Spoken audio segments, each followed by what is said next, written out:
السلام عليكم ورحمة الله وبركاته.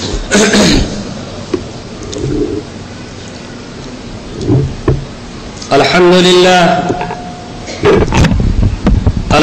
لله نحمده ونستعينه ونستغفره ونؤمن به ونتوكل عليه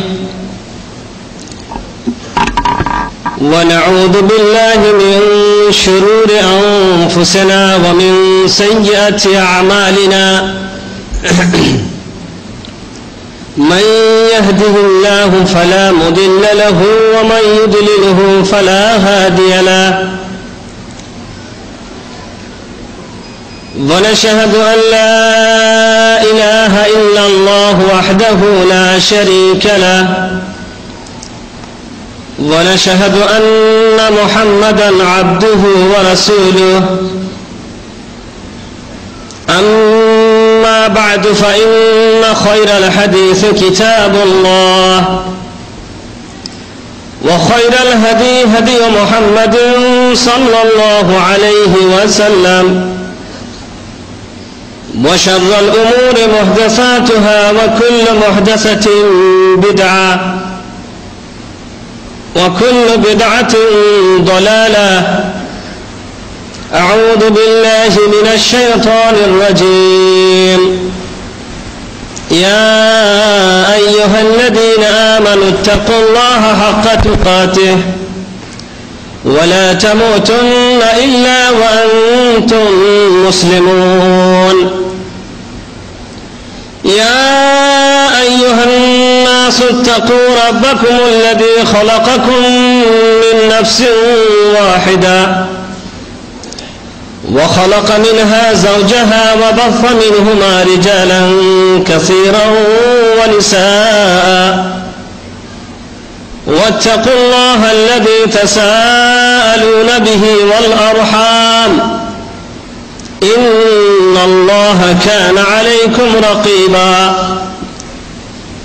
يا أيها الذين آمنوا اتقوا الله وقولوا قولا سديدا يصلح لكم أعمالكم ويغفر لكم ذنوبكم ومن يطع الله ورسوله فقد فاز فوزا عظيما. أعوذ بالله من الشيطان الرجيم. وأن هذا صراطي مستقيما فاتبعوه ولا تتبعوا السبل فتفرق بكم عن سبيله.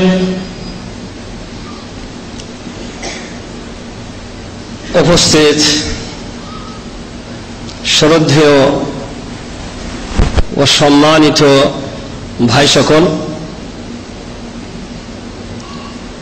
সমস্ত প্রশংসা, সব রকমের তারিফ সেই আল্লাহ রব্বুল আলামিনের জন্য, যিনি আমাদের একমাত্র উপাস্য, স্রষ্টা, প্রতিপালক, পরিচালক। আল্লাহুম্মা সাল্লি ওয়া সাল্লিম আলা নবিয়িনা মুহাম্মদ ওয়া আলা আলিহি ওয়া সাহবিহি আজমাইন। আমার আলোচ্য বিষয় সম্পর্কে আপনারা শুনলেন। আহলুস সুন্নাহ ওয়াল জামাআহ, কোরআন ও হাদিসের অনুসারী দল, তাদের সংক্ষিপ্ত মূলনীতি, আকীদা, বিশ্বাস সম্পর্কে আপনাদের সামনে আলোচনা করা হবে। তবে সমূহ নীতিগুলিকে আপনাদের সামনে পেশ করা হবে না বা তার সময়ে থাকবে না। অবস্থা, বর্তমান পরিস্থিতিকে সামনে রেখে কয়েকটি পয়েন্ট আপনাদের সামনে পরিবেশিত হবে। আল্লাহ রব্বুল আলামিনের কাছে দোয়া করি, আল্লাহ তাআলা যেন আমাকে সঠিক বলার তৌফিক দান করেন। রব্বে শিরাহ লি সাদরি ওয়া ইয়াসসির লি আমরি ওয়াহলুল উকদাতাম মিন লিসানি ইয়াফকাহু কওলি। সর্বপ্রথম কথা, আহলুস সুন্নাহ ওয়াল জামাআহ কোরআন ও হাদিসের সঠিক অনুসারী দল যারা,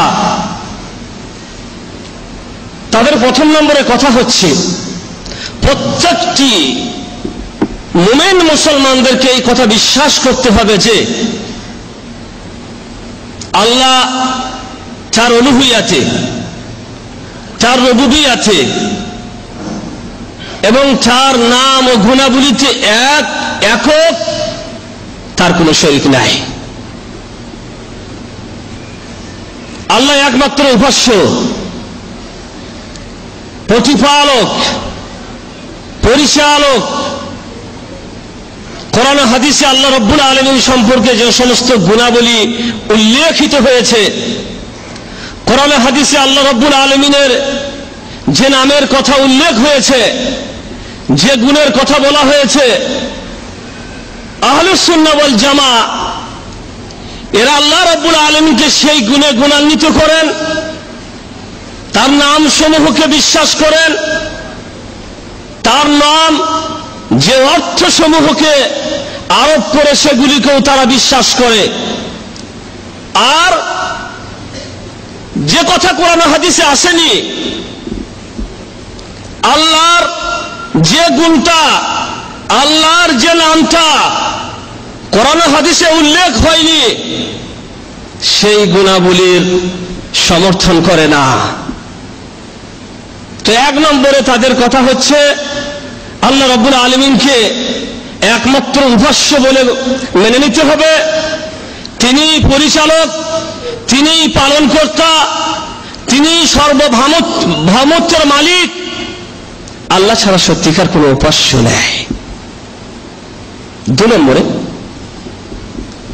সঠিক পথ মত সেটাই হবে, সঠিক রাস্তা সেটাই, যে রাস্তা নির্বাচিত হয়েছে কোরআন ও হাদিস দ্বারা। মুক্তির পথ সেটাই, যে মুক্তির পথ নির্বাচিত হয়েছে কোরআন ও হাদিসের দ্বারা, সেটাই হবে সঠিক পথ, সেটাই হবে সঠিক রাস্তা।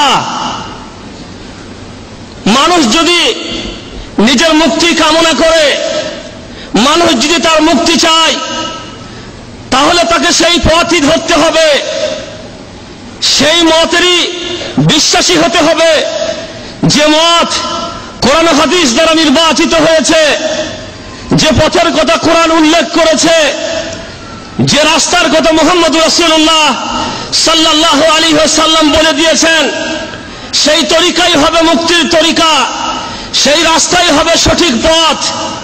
আর কথা মনে করলে চলবে না যে আমি আর আপনি কোন একটা রাস্তা ধরে গেলি মুক্তি এসে যাবে বা মুক্তি লাভ করে যাব, এরকম বিশ্বাস থাকলেও চলবে না।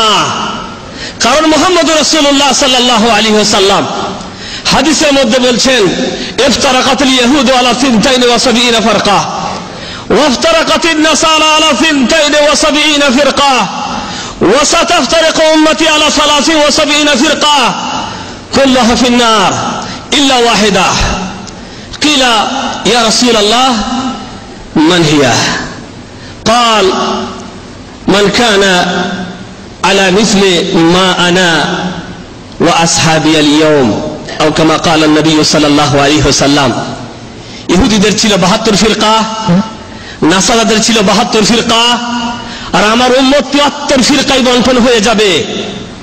প্রত্যেকটা ফিরকা জাহান্নামে যাবে, শুধু একটি দল জান্নাতে যাবে। আল্লাহর নবীকে জিজ্ঞাসা করা হলো, সেই জান্নাতি দল কোনটা? যে দলটি জান্নাতে যাবে তারা কারা? তাদের পরিচয় কি হবে? তাদের নিদর্শন কি হবে? তাদেরকে চিহ্নিত করা যাবে কিভাবে?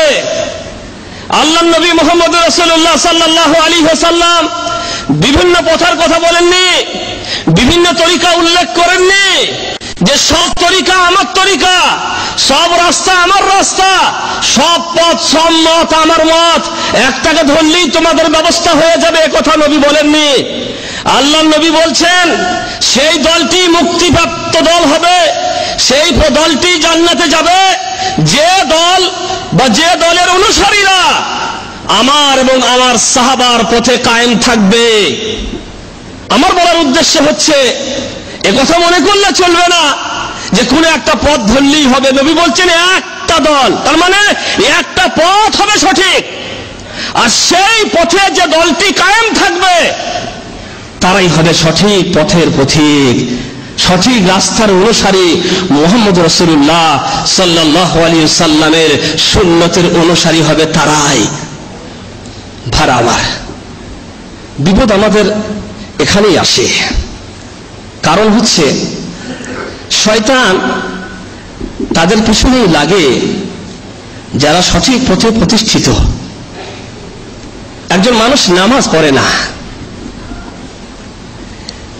একজন মানুষ দিনের কোনই বিধিবিধান পালন করে না, তার পেছনে পরিশ্রম করার শয়তানের কোনো দরকার নেই। ও তো নামাজই পড়ে না। কোনো এক সময় শয়তান তার কানে কোনো কুমন্ত্রণা দিয়েছিল, তার কথায় সে রাজি হয়ে গিয়ে শয়তানের পথ ধরে নিয়েছে। শয়তান তার ব্যাপারে আর কোনো কিছুই মাথা ঘামায় না। এ নিয়ে শয়তানের আর কোনো চিন্তা ভাবনা নেই, কারণ জানে সে ঠিক আমার রাস্তায় ধরে নিয়েছে। এখন ওকে নিয়ে আমাকে আর কোনো চিন্তা করার দরকার নেই, মাথা ঘামানোর দরকার নেই। শয়তান ব্যতিব্যস্ত থাকে তাদেরকে নিয়ে যারা সঠিক পথ ধরে নিয়েছে, যারা জান্নাতের পথ ধরে নিয়েছে, তাদেরকে নিয়ে শয়তানের চিন্তা। তাদেরকে কি করে বিপদগামী করা যায়, সঠিক পথ থেকে তাদেরকে কি করে বিপদগামী, সঠিক পথ থেকে তাদেরকে কি করে সরিয়ে আনা যায়, এই নিয়ে শয়তানের সারা 24 ঘন্টার পরিশ্রম জারি আছে। তাদেরকে নিয়েই মাতিয়ে দিয়েছে কিছু লোকদেরকে বিদআতের কাজে, কিছু লোকদেরকে আরো অন্য কাজে, কিছু লোকদেরকে আরো অন্য কাজে। এ নিয়ে শয়তানের আর কোনো চিন্তা নেই। কিন্তু এই লোকগুলি যারা নিজেও সঠিক পথে প্রতিষ্ঠিত হয়ে গেছে এবং অন্যদেরকেও ওই পথে আনার জন্য প্রয়াস চালিয়ে যাচ্ছে, তাদেরকে নিয়ে শয়তানের সমস্যা। তাই যারা সঠিক, সহজ, সরল, সঠিক সুন্নাতের অনুসারী, তাদেরকে কি করে নষ্ট করা যায়, শয়তান সেই প্রয়াস চালিয়ে যাচ্ছে। বিভিন্ন রকমের ফিতনা, বিভিন্ন রকমের সমস্যার সম্মুখীন তারাই হচ্ছে যারা সঠিক পথের পথিক। নামাজ পড়ে যারা, সমস্যা তাদেরই বেশি। দিনদার যে, তার বাড়িতেই অশান্তি। আর নামাজ টামাজ পড়ে না, দিনের ধার ধারে না, খায় আর ঘুরে, বদমাশি, সন্ত্রাসী, নানা রকমের সমস্যায় জড়িত ব্যক্তি যারা, মনে হয় তারা খুব সুখেই থাকে। ওই জন্য অনেকেই বলে এ নামাজ পড়ে তো এর আবার এত ঠেলা কেন, এরা তো খুব আল্লাহ বিল্লাহ করে বেড়ায়, এর আবার এত ঠেলা কেন। কিন্তু হাদিস বলছে ঠেলা তাদেরই বেশি হবে, সমস্যার সম্মুখীন তারাই হবে যারা আল্লাহ নবীর সুন্নাতকে ধরে থাকবে, যারা ইসলামের পথে কায়েম থাকবে। তাই নবী সতর্ক করে বলছেন, বাদিরু বিল আমাল ফিতানা কাকাতাইল লাইলিল মুযলিম ইউসবিহু আর-রাজুলু মুমিনা ওয়া ইউমসি কাফিরা ওয়া ইউমসি মুমিনা ওয়া ইউসবিহু কাফিরা ইয়াবিউ দীনাহু বিআরাদিন মিনাদ দুনিয়া। নবী সতর্ক করছেন ফিতনার জামানা আসবে, দ্রুত গতিতে ফিতনা তোমাদেরকে গ্রাস করবে। সেই ফিতনার আসার পূর্বে ভালো কাজ করার থাকলে তাড়াতাড়ি দ্রুত গতিতে করার চেষ্টা করো। গভীর রাত, রাত যত বাড়ে গভীরতা তত বাড়ে, যত রাত হয় তত অন্ধকার বাড়ে। নবী বলছেন যত দিন যাবে তত ফিতনা বাড়বে। নবীর জামানা সোনার জামানা, সাহাবীদের জামানা কি সুন্দর জামানা, ফিতনা ফাসাদ নেই, সব দিক থেকে তারা মুক্ত। বিদআত সমাজকে আগ্রাসন করে নিয়েছিল, তখন সুন্নাতের উপরে পাবন্দ ছিলেন তারা, সঠিক সুন্নাতের উপরে তখন আমল হতো, কোনো সমস্যা ছিল না। কিন্তু দিন যত যাবে ফিতনা তত বাড়বে। এমন সমস্যা আসবে মানুষের সামনে, এক ব্যক্তি সকালে মুমিন থাকবে, সন্ধ্যায় কাফের হয়ে যাবে। মুখ থেকে, কথার মাধ্যমে, চালচলনের মাধ্যমে, ব্যবহারের মাধ্যমে এমন কটূক্তি করে বসবে যে তার সেই কটূক্তি কথার কারণে কিংবা তার কুনা আমলের কারণে একজন মুমিন সকালে মুমিন ছিল, কিংবা সন্ধ্যায় কাফের হয়ে গেছে, আবার সন্ধ্যায় মুমিন থাকবে, প্রভাতে সকালে কাফের হয়ে যাবে। আর কি ইয়াবিউ দীনহু বিআরাদিম মিনাদ দুনিয়া, দুনিয়ার সামান্য পুঁজির বিনিময়ে দিন কোরবান করে দিবে এরা। দিনের সামান্য অর্থের কারণে দিনকে এরা জলাঞ্জলি দেবে, দিনের কোনোই খেয়াল করবে না, দিন বিক্রি করে দেবে। বাস্তব না অবাস্তব? বাস্তব। একটা মানুষ 1 রিয়ালের কারণে 1000টা মিথ্যা কথা বলে দেবে, 1 রিয়ালের কারণে। সামান্য ক্ষণস্থায়ী এই দুনিয়ার কারণে মানুষ ত্যাগ করেছে পিতামাতাকে, ত্যাগ করেছে আত্মীয় স্বজনকে, ত্যাগ করেছে আরো ওই সমূহ পথকে যে পথের কথা নবী মুহাম্মদ রাসূলুল্লাহ সাল্লাল্লাহু আলাইহি সাল্লাম তাকে বলেছিলেন পালন করার জন্য, ত্যাগ করে দিয়েছে। কেন? খালি দুনিয়ার কারণে।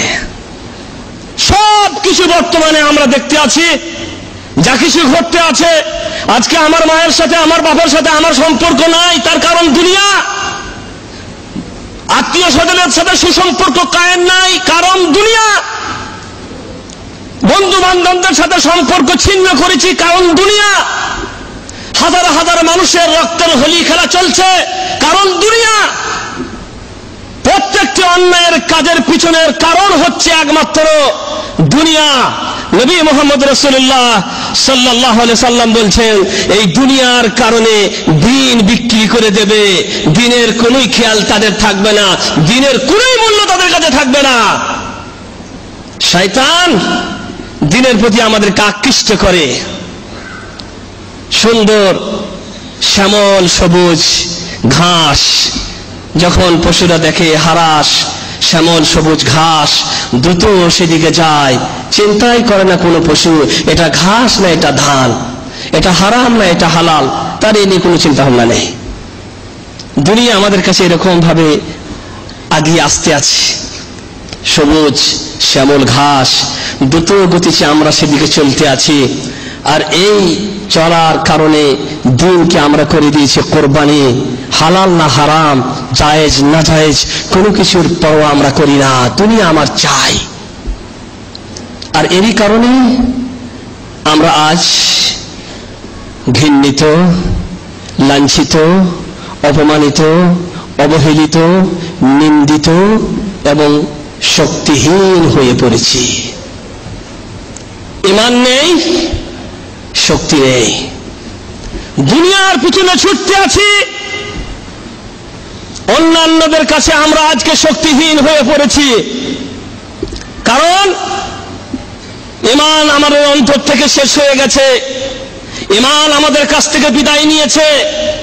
বিজাতীয় মুসলিমরা জানে, মুসলিমদেরকে যদি তোমরা পরাস্ত করতে চাও, মুসলিমদেরকে যদি তোমরা তোমাদের বসে আনতে চাও, তাহলে আগে প্রয়াস চালাতে হবে, তাদের অন্তর থেকে তাদের ঈমানের ধনটাকে নষ্ট করতে হবে।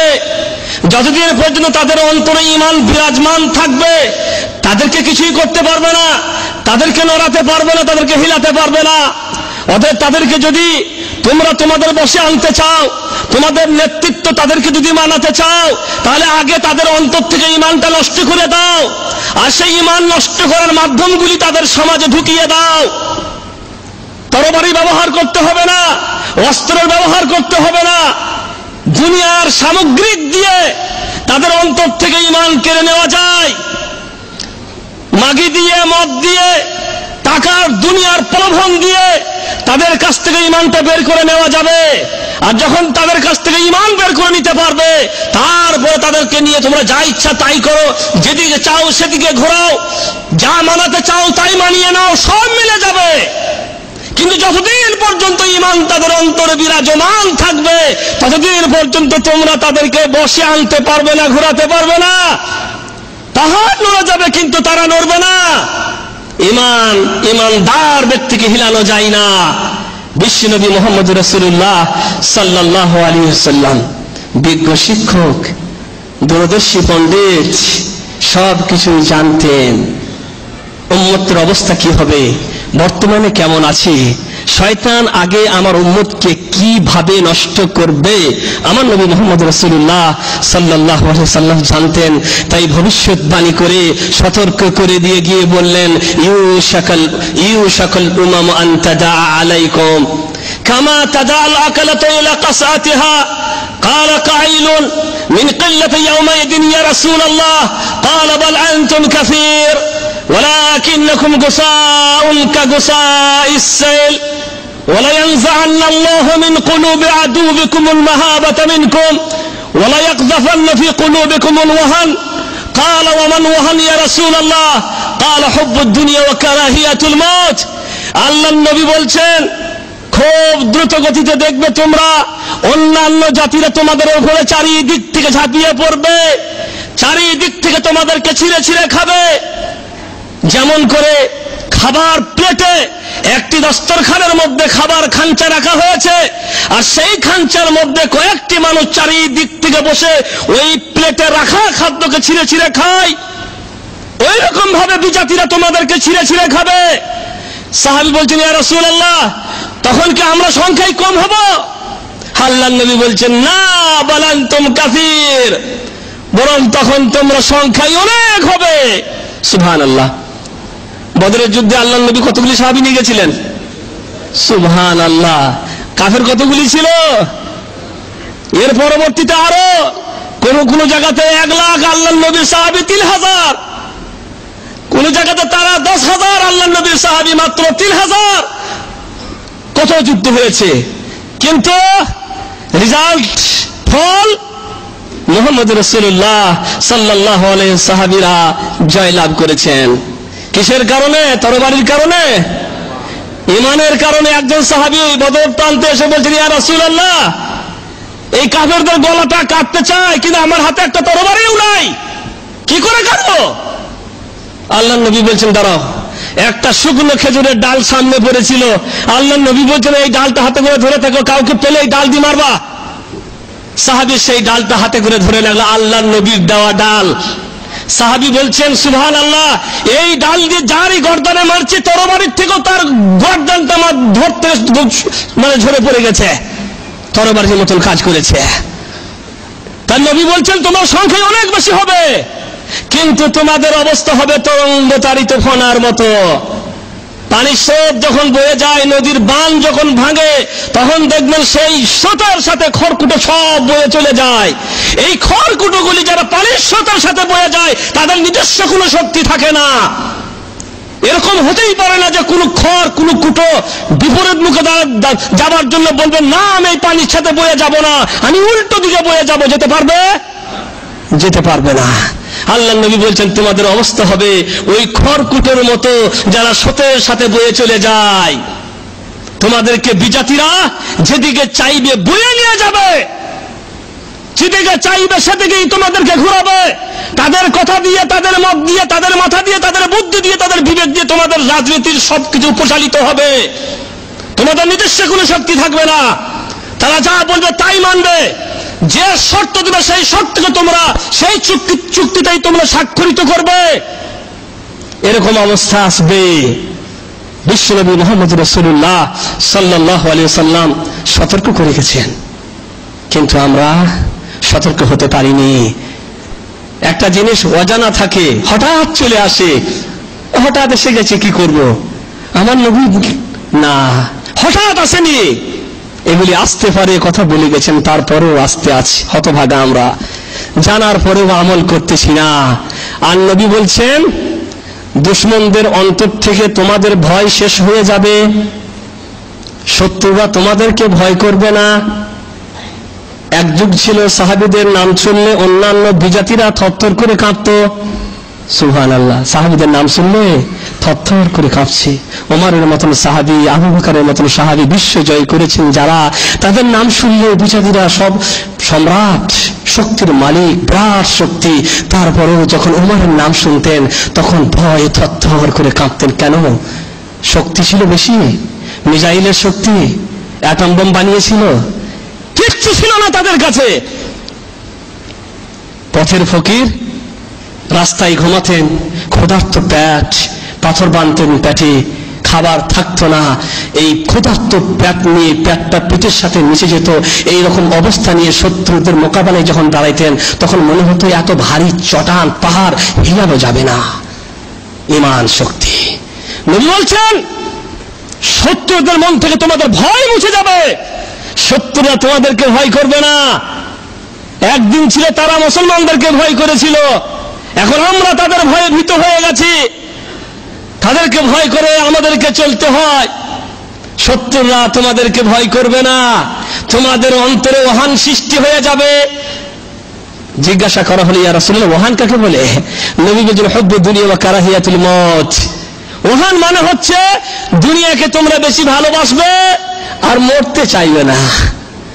দুনিয়াকে বেশি ভালোবাসবে, মরতে চাইবে না। আমাদের অবস্থা কি? মরতে হবে এটা জানি, মরতে হবে এটা জানি, কিন্তু মরতে চাই না। মরতে হবে এটা বাস্তব জানি, কারণ চোখের সামনে দেখতে আছি, যাইতে আছে মানুষ, অতএব এটাকে অস্বীকার করার কোনো উপায় নেই। মরতে হবে, কিন্তু মরতে চাই না। কারণ মরতে যদি চাইতাম তাহলে মরার পরে কি হবে তার সম্পর্কেও চিন্তা করতাম। তো কথা হচ্ছে সবাই আমরা ভাবি আমি যা করছি, বহু আশা আকাঙ্ক্ষা, বহু প্রয়োজন, বহু কিছু দিলে রেখে কাজ করে যাচ্ছি, ভাবছি সব পূরণ করে দেব। এই পূরণ করতে গিয়ে হঠাৎ মালিকুল মউত এসে আপনাকে ধরে, আপনার সমস্ত আশা শেষ হয়ে যায়, কোনো কিছুই আর পূরণ হয় না, সবই রয়ে যায়। তো মরতে চাই না আমরা। বলতে আমি এই চাইছিলাম, ভাইরা আমার, যারা সঠিক পথে থাকে তাদেরকে সঠিক পথে করানো যায়, সেটাই প্রয়াস চালায় শয়তান। তাই আমাদেরকে আল্লাহ তাআলা বলছেন সেই পথটাই হবে সঠিক পথ, যে পথ আল্লাহ তাআলা দিয়েছেন, ওয়া আন্না হাদা সিরাতি মুস্তাকিমা ফাত্তাবিউহু ওয়া লা তাত্তাবিউস সুবুলা ফাতাফাররাকা বিকুম আন সাবিলি। সিরাতে মুস্তাকিম ওটাই যেটা কোরআন বলে দিয়েছে, হাদিস বলে দিয়েছে, তোমরা সেই পথকেই ধরো। আর এই সঠিক পথকে ছেড়ে দিয়ে অন্য অনেক পথের তোমরা অনুসারী হইও না, তাহলে তোমাদেরকে সঠিক পথ থেকে সরিয়ে দেওয়া হবে। 2 নম্বর কথাতে আসছি। বিশ্বনবী মুহাম্মদ রাসূলুল্লাহ সাল্লাল্লাহু আলাইহি সাল্লাম আমাদের শ্রেষ্ঠ নবী, নবী সম্রাট, সাইয়্যিদুল আম্বিয়া এবং সমস্ত নবীদের তিনি ইমাম। আল্লাহ নবী মুহাম্মদ রাসূলুল্লাহ সাল্লাল্লাহু আলাইহি ওয়াসাল্লামকে বিশ্ববাসীর জন্য রহমত করে প্রেরণ করেছিলেন। তিনি ছিলেন রহমতের দূত, শান্তির দূত। বিশ্ববাসীর কাছে তিনি শান্তির বার্তা নিয়ে এসেছিলেন। আহলুস সুন্নাহ ওয়াল জামাআহ সঠিক কোরআন ও হাদিসের অনুসারীদের কথা হচ্ছে যে নবীকে শ্রেষ্ঠ নবী বলে বিশ্বাস করতে হবে। তিনি শ্রেষ্ঠ নবী, উন্নত চরিত্রের অধিকারী, রহমত স্বরূপ তিনি দুনিয়াতে প্রেরিত হয়েছিলেন। তার প্রতি ভালোবাসা এবং তাকে সম্মান করা ঈমানেরই অংশ। আল্লাহ তাআলা বলছেন, ইন্না আরসালনাকা শাহিদাও ওয়া মুবাশশিরাও ওয়া নাযীরা লিতু'মিনু বিল্লাহি ওয়া রাসূলিহি ওয়া তু'আজ্জিরুহু ওয়া তুওয়াক্কিরুহু ওয়া তুসাব্বিহুহু বুকরাতাও ওয়া আসীলা। হে নবী, আমি তোমাকে পাঠিয়েছি শাহিদা, সাক্ষী, মুবাশশিরা, সুসংবাদদাতা, নাযীরা, ভয় প্রদর্শক হিসাবে, লিতু'মিনু বিল্লাহ, যাতে তোমরা আল্লাহর উপর ঈমান আনো, আল্লাহকে বিশ্বাস করো, ওয়া রাসূলিহি, এবং তার রাসূলকে বিশ্বাস করো, ওয়া তুআজ্জিরুহু, তার সম্মান করো, ওয়া তুওয়াক্কিরুহু, তার সাহায্য করো এবং তার সম্মান করো, ওয়া তুসাব্বিহুহু বুকরাতাও ওয়া আসীলা, আর আল্লাহর পবিত্রতা বর্ণনা করো সকাল এবং সন্ধ্যায়। তো বলা হলো নবী এসেছিলেন সুসংবাদদাতা এবং ভয় প্রদর্শক। ইন্না আরসালনাকা ইল্লা রাহমাতাল লিল আলামিন। হে নবী, আমি তোমাকে পাঠিয়েছি বিশ্ববাসীর জন্য রহমত করে। রহমত স্বরূপ তিনি দুনিয়াতে প্রেরিত হয়েছিলেন। পরিস্থিতিকে সামনে রেখে আলোচনা আপনাদের সামনে রাখতে হয়। আল্লাহর নবী রহমতের দূত, শান্তির দূত হিসাবে দুনিয়াতে এসেছিলেন। আজকে বিজাতিরা মুসলমানদেরকে টর্চার করতে আছে, তাদেরকে আঘাত করতে আছে চারিদিক থেকে, ভিতর থেকে, বাহির থেকে বিভিন্ন রকমের আঘাত। কখনো কোরআনের উপরে আঘাত, কখনো তাদের দিন নিয়ে কটূক্তি, তাদের দিনের কোনো বিধান নিয়ে বিদ্রূপ ঠাট্টা, এবারে এসেছে মুহাম্মদ রাসূলুল্লাহ সাল্লাল্লাহু আলাইহি ওয়াসাল্লামের শানে গোস্তাখি, বেয়াদবি, বিদ্রুপ, ঠাট্টা এবং বিশ্ববাসীর সামনে পেশ করা হচ্ছে, তাকে চিত্রিত করা হচ্ছে যে মুহাম্মদ মুসলমানদের নবী সাল্লাল্লাহু আলাইহি ওয়াসাল্লাম তিনি ছিলেন একজন সন্ত্রাসী, তিনি ছিলেন একজন সন্ত্রাসী, উগ্রবাদী, জঙ্গিবাদী। আপনারা সবাই এ খবর জানেন, এ খবর সম্পর্কে সবাই আপনারা অবগত আছেন। চিত্রিত করা হয়েছে আমার নবী মুহাম্মদ রাসূলুল্লাহ সাল্লাল্লাহু আলাইহি ওয়াসাল্লামকে এইভাবে আখ্যায়িত করা হয়েছে, এইভাবে। ভাইরা আমার, বিশ্ববাসীকে জানাতে চাই, তারা জানে আমাদের নবীর চরিত্র সম্পর্কে, তারা বুঝে, কিন্তু তারা শুধু দেখতে চায় মুসলমান এই নবীর উম্মত ঘুমিয়ে গেছে না জেগে আছে, তাদের ঈমান একেবারে শেষ হয়ে গেছে না ঈমানের কোনো অংশ বাকি আছে। এই পরীক্ষা নেওয়ার জন্য তারা এখন একটা বিরাট আঘাত হেরেছে যে নবী এদের ছিল একজন সন্ত্রাসী। মুহাম্মদ রাসূলুল্লাহ সাল্লাল্লাহু আলাইহি ওয়াসাল্লামকে তারা এরকম আখ্যায়িত করেছে। আমরা চুপ করে থাকবো? সুবহানাল্লাহ। তারা মনে করেছে যে এরা সবাই ঘুমিয়ে গেছে। জাগো মুসলিম, মুসলিম জাগো, জাগো মুসলিম, মুসলিম জাগো, কহিতেছি বারবার, ক্ষত বিক্ষত শরীরে উঠো, ফোঁস করি তুলি ঘাড়। জাগো মুসলিম, ঘুমায় নাও তুমি, করিতেছে শুধু ভান, চারিদিকে আহা ডাকিতেছে তোমায়, ধ্বনিতেছে আদান। হে লুণ্ঠিত মুসলিম, তুমি কুণ্ঠিত কেন পথে, ছাড়ো গরিমসি, উঠে ধরো ওসি, চড়ে বসো রণরথে। মুসলিম, তোমার লুণ্ঠিত হলো জানমাল আবরু, কিন্তু আহা হাসিতেছে তুমি, কঞ্চিত তোমার ভূত। আমার নবীর উপরে আঘাত হাঁটবে, আমার নবীর সামনে কটূক্তি করবে, আমার নবীকে নিয়ে বিদ্রুপ করবে, আমরা বরদাস্ত করে নিব। আমার বাপকে গালি দাও, আমার মাকে গালি দাও, আমার 14 গোষ্ঠীকে গালি দাও, আমরা বরদাস্ত করে নিব। কিন্তু আমার নবী মুহাম্মদ রাসূলুল্লাহ সাল্লাল্লাহু আলাইহি ওয়াসাল্লাম তুমি কটূক্তি করবে, বেদবি করবে, এটা আমরা বরদাস্ত করে নিব না। আল্লাহর রহমত, বিশ্বের আল্লাহর নবীর উম্মত জেগেছে, সমস্ত উম্মত জেগে উঠেছে এবং তাদেরকে প্রমাণিত করে দিয়েছে যে আমরা আমাদের নবীকে ভালোবাসি, আমরা ঘুমিয়ে যাইনি। তোমরা এই কথা মনে করো না যে তোমরা যা চাইবে তাই বলিয়ে দিতে পারবে। তোমাদেরকে শিক্ষা দিতে চাই, এসো, আমরা পেশ করতে চাই, এসো, এসো আমার নবীর জীবন থেকে তোমাদেরকে দেখাইতে চাই যে আমার নবী সন্ত্রাসী ছিলেন না, আমার নবী ছিলেন দয়ার নবী, শান্তির নবী। তার দিল ছিল, অন্তর ছিল মায়া মমতায় ভরা অন্তর। এমন নবী, এমন রহমতের নবী, একটি পাখিকে তার চোখের সামনে ছটফট করতে দেখতে আছে, একটা পাখি আল্লাহ নবীর চোখের সামনে ছটফট করতে আছে, রহমত জেগে উঠেছে, দয়া জেগে উঠেছে। আল্লাহ নবী বলছেন, মান ফাজাহা দিয়া, মান ফাজাহা দিহি বিওয়ালাদিহা রুদ্দু ইলাইহা ওয়ালাদাহা। এই পাখিটাকে, তার বাচ্চা মনে হয় তোমরা কেউ নিয়ে নিয়েছো, তার বাচ্চাটাকে নিয়ে এই পাখিটা ছটফট করতে আছে, তাড়াতাড়ি করে ওর পাখি ওর কাছে ফিরে দাও, পাখির বাচ্চার কাছে পাখি ফিরে দাও তার বাচ্চাকে। আমার রহমতের নবী পাখির ছটফটানি দেখলে তার অন্তর মায়ায় ভরে যায়, তার অন্তরে মায়া জেগে ওঠে আর বলে, তোমরা পাখিটাকে কেন এরকম অস্থির করে তুলেছো, ওর বাচ্চা ওর কাছে ফিরে দাও। আমার নবী সন্ত্রাসী ছিলেন না। বিশ্বনবী মুহাম্মদ রাসূলুল্লাহ সাল্লাল্লাহু আলাইহি ওয়াসাল্লাম একটি জালিত পিঁপড়ের বাসাকে দেখে বলছেন, ইন্নাহু লা ইয়ানবাগি আন ইউআদ্দিবা বিন-নার ইল্লা রাব্বুন নার। পিঁপড়ের বাসা সাহাবীরা জ্বালিয়ে দিয়েছেন। নবী বলছেন, আহা, এই পিঁপড়েগুলাকে তোমরা জ্বালিয়ে মেরে দিয়েছো, এটা করা তোমাদের ঠিক হয়নি। আগুন দিয়ে পুড়িয়ে দিয়েছো, আগুনের মালিক একমাত্র আল্লাহ, আগুনের শাস্তি তিনিই দিবেন। এত বড় একটা কাজ তোমরা করে ফেলেছো, মায়া মমতা, পিঁপড়েগুলাকে জ্বালিয়ে দিয়েছো, মমতা জেগে উঠেছে।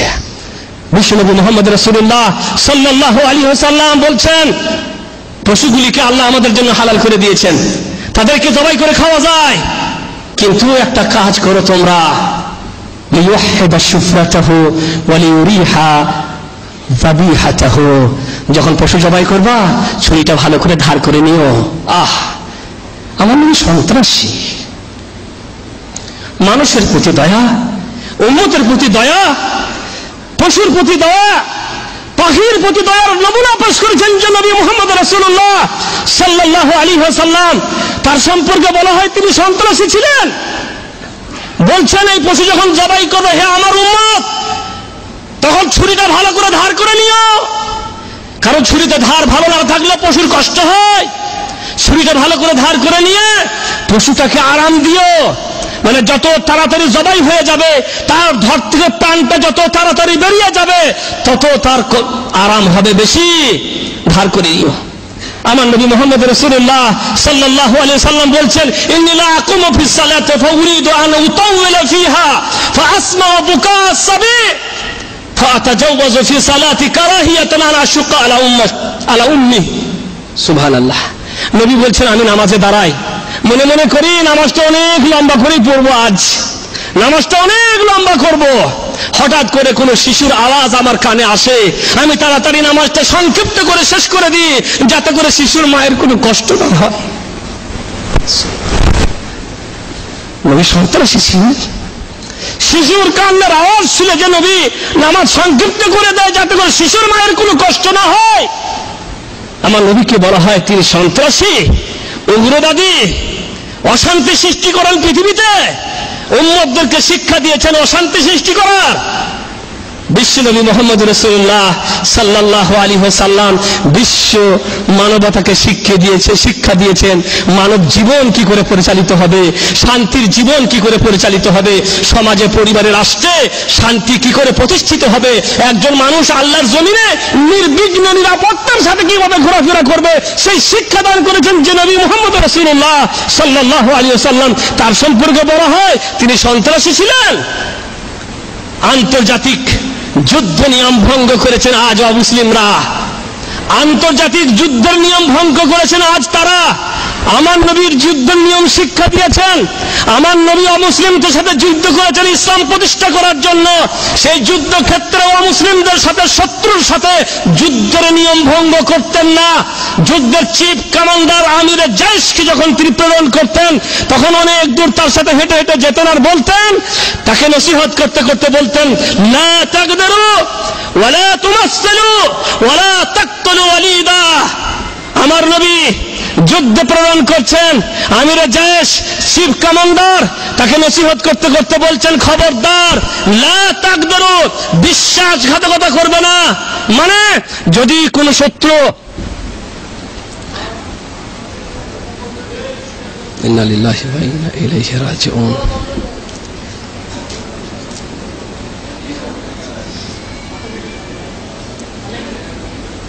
তো তিনি বলতেন যে কারোর সাথে বিশ্বাসঘাতকতা করবে না। মানে যখন শত্রু তোমাদের সামনে আত্মসমর্পণ করার জন্য প্রস্তুত হয়ে যাবে এবং তাদের সাথে আত্মসমর্পণ করার সময় যে চুক্তি তুমি তাদেরকে দিবে, যে ওয়াদা তুমি তাদের সাথে করবে, সেই ওয়াদা অনুযায়ী আমল করবে, বিশ্বাসঘাতকতা করবে না। ওয়ালা তুমাসসালু, এবং যারা যুদ্ধে নিহত হবে শত্রু, তার শারীরিক বিকৃতি ঘটাবে না। যুদ্ধে যে শত্রু নিহত হয়ে গেছে তার চোখ, কান, নাক কেটে নিয়ে তার শারীরিক বিকৃতি ঘটাবে না। ওয়ালা তাকতুলু ওয়ালিদা, এবং শিশুদেরকে হত্যা করবে না, মেয়েদের হত্যা করবে না, বৃদ্ধ মানুষদের হত্যা করবে না, ফসলাদি নষ্ট করবে না। এই শিক্ষা দিয়েছেন যে নবী মুহাম্মদ রাসূলুল্লাহ সাল্লাল্লাহু আলাইহি ওয়াসাল্লাম। সেই সম্পর্কে আমরা বলি, আজ বিজাতিরা বলছে তিনি সন্ত্রাসী ছিলেন। ভাইরা আমার, নবী মুহাম্মদ রাসূলুল্লাহ সাল্লাল্লাহু আলাইহি ওয়াসাল্লামকে আহত করা হয়, বহুদের যুদ্ধে দাঁত শহীদ হয়ে যায়, বদলা নিয়েছিলেন, দাঁত শহীদ হয়ে গেছে, মাথা আহত হয়েছে।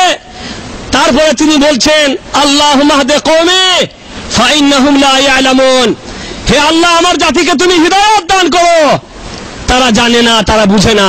আহত মাথা, আঘাত পেয়েছে মাথায়, দাঁত শহীদ হয়ে গেছে, আর তার মুখ থেকে উচ্চারিত হচ্ছে আল্লাহুম্মা হদি কওমি ফাইন্নাহুম লা ইয়ালামুন, হে আল্লাহ তুমি আমার জাতিকে হিদায়াত দাও, কারণ তারা বুঝে না, তারা জানে না।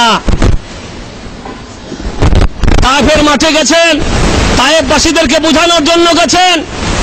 সেই তায়েফবাসীরা আল্লাহর নবীকে চারিদিক দিকে পাথর মেরে মেরে আহত করেছে, রক্ত রঞ্জিত হয়ে গেছে মাথা, সারা দেহ রক্ত রঞ্জিত, পায়ের জুতো পর্যন্ত রক্তে ডুবে গেছে, ভিজে গেছে।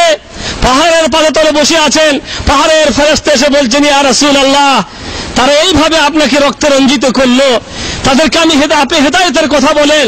তাদেরকে আপনি সুপথ দেখাতে এসেছেন, অথচ তারা আপনাকে এইভাবে আহত করলো। যদি আপনি চান নির্দেশ করুন আমি পাহাড়ের ফেরেশতা, তাহলে এই দুটি পাহাড়কে আপসের মধ্যে সংঘর্ষে বাঁধিয়ে দিয়ে এই জাতিকে পিষে শেষ করে দেওয়া হবে। আল্লাহর নবী বলছেন না, তাদেরকে শেষ করে দিয়ে কোনো লাভ হবে না। আমি আশা করি তাদের মধ্যে থেকে এমন জাতির আবির্ভাব ঘটবে যারা বলবে লা ইলাহা ইল্লাল্লাহ মুহাম্মাদুর রাসূলুল্লাহ, আল্লাহ ছাড়া সত্যিকার কোনো উপাস্য নাই, অতএব তাদেরকে ধ্বংস করে কোনো লাভ হবে না। তো ভাইরা, আমি বলতেই চাইছিলাম আমার নবীর চরিত্র সম্পর্কে তারা পড়ে না, আমার নবীর আদর্শ সম্পর্কে তারা জানে না। তাদেরকে শিক্ষা দিতে হবে, তাদের সামনে তুলে ধরতে হবে, পেশ করতে হবে আল্লাহর নবীর সঠিক চরিত্র এবং আল্লাহর নবীর সঠিক আদর্শ কি ছিল। সাহাবীদেরকে আল্লাহর নবী পাঠিয়েছেন, যুদ্ধ করতে গেছেন। তারা পথিমধ্যে একজন শত্রুকে ধরে নিয়ে আসছেন, মসজিদে নববীর খুঁটির সাথে বেঁধে দিয়েছেন। আল্লাহর নবীকে খবর হয়ে গেল যে একজনকে ধরে আনা হয়েছে, মসজিদের খুঁটির সাথে তাকে বেঁধে দেওয়া হয়েছে। আল্লাহর নবী মসজিদের খুঁটিতে বাঁধা সেই লোকটিকে দেখছেন, দেখে অবাক হয়ে গেছে। বলছেন, হাগো তোমরা কি জানো কাকে ধরে নিয়ে এসছো? বলে, হুজুর তা তো জানি না। বললেন, এই হচ্ছে সুমামা বিন উসাল, ইয়ামামার সর্দার, অনেক সাহাবীর রক্তে রঞ্জিত ওর হাত, অত্যাচার আর জুলমের সীমা অতিক্রম করেছিল এই সুমামা বিন উসাল। বিরাট অত্যাচারী জালেমকে তোমরা ধরে নিয়ে আসছো। তারপরে আল্লাহর নবী সুমামা বিন উসালের কাছে গিয়ে বলছেন, সুমামা বলো তোমার সাথে কি ব্যবহার করা হবে? সুমামা বলছেন, ইন কাতালতা দু দামিন, আপনি যদি আমাকে হত্যা করেন তাহলে একজন খুনিকেই আপনি হত্যা করবেন কেন? আমি অনেক খুন করেছি। আপনি যদি আমাকে হত্যা করেন তাহলে অবিচার করবেন না, বরং আপনি সঠিক বিচারই করবেন যদি আপনি আমাকে হত্যা করেন। ওয়াইন তুনিম আলা শাকির, আর যদি আপনি আমার প্রতি অনুগ্রহ করেন তাহলে আমি আপনার অনুগ্রহের জন্য কৃতজ্ঞ হব, কৃতজ্ঞতার প্রকাশ করব। আর যদি আপনি মালের বিনিময়ে আমাকে ছাড়তে চান তাহলে আমি অনেক মাল দিয়ে নিজেকে মুক্তি করে নিতে পারবো। আপনি যত মাল চান সমূহ মাল আমি আপনার কাছে এনে দেব। আল্লাহর নবী আর কোনো কথা বললেন না, চলে গেলেন। দ্বিতীয় দিনে আবার এসে বলছেন, সুমামা বলো তোমার সাথে কি করা যাবে? সুমামা বলছে, হুজুর আমি আগে যা বলেছি ওই একই কথায়, যদি আপনি আমাকে হত্যা করেন তাহলে একজন খুনিকেই হত্যা করা হবে। যদি মালের বিনিময়ে ছাড়তে চান তাহলে মাল এনে আমি আমাকে মুক্তি করে নেব। আর যদি আপনি আমার প্রতি অনুগ্রহ করেন তাহলে আমি আপনার অনুগ্রহের জন্য কৃতজ্ঞ থাকবো। আল্লাহ নবী কিছুই বললেন না। তৃতীয় দিনে এসে আল্লাহ নবী আবার একই কথা বললো। সুমামা বললে একই কথায় আল্লাহ নবী সুমামাকে মুক্ত করে দিলেন, কিচ্ছু না, যাও চলে যাও। সুমামা চলে যায়, অবাক হয়ে যায়। আমার মতন একজন অত্যাচারী, আমার মতো একজন জালিম,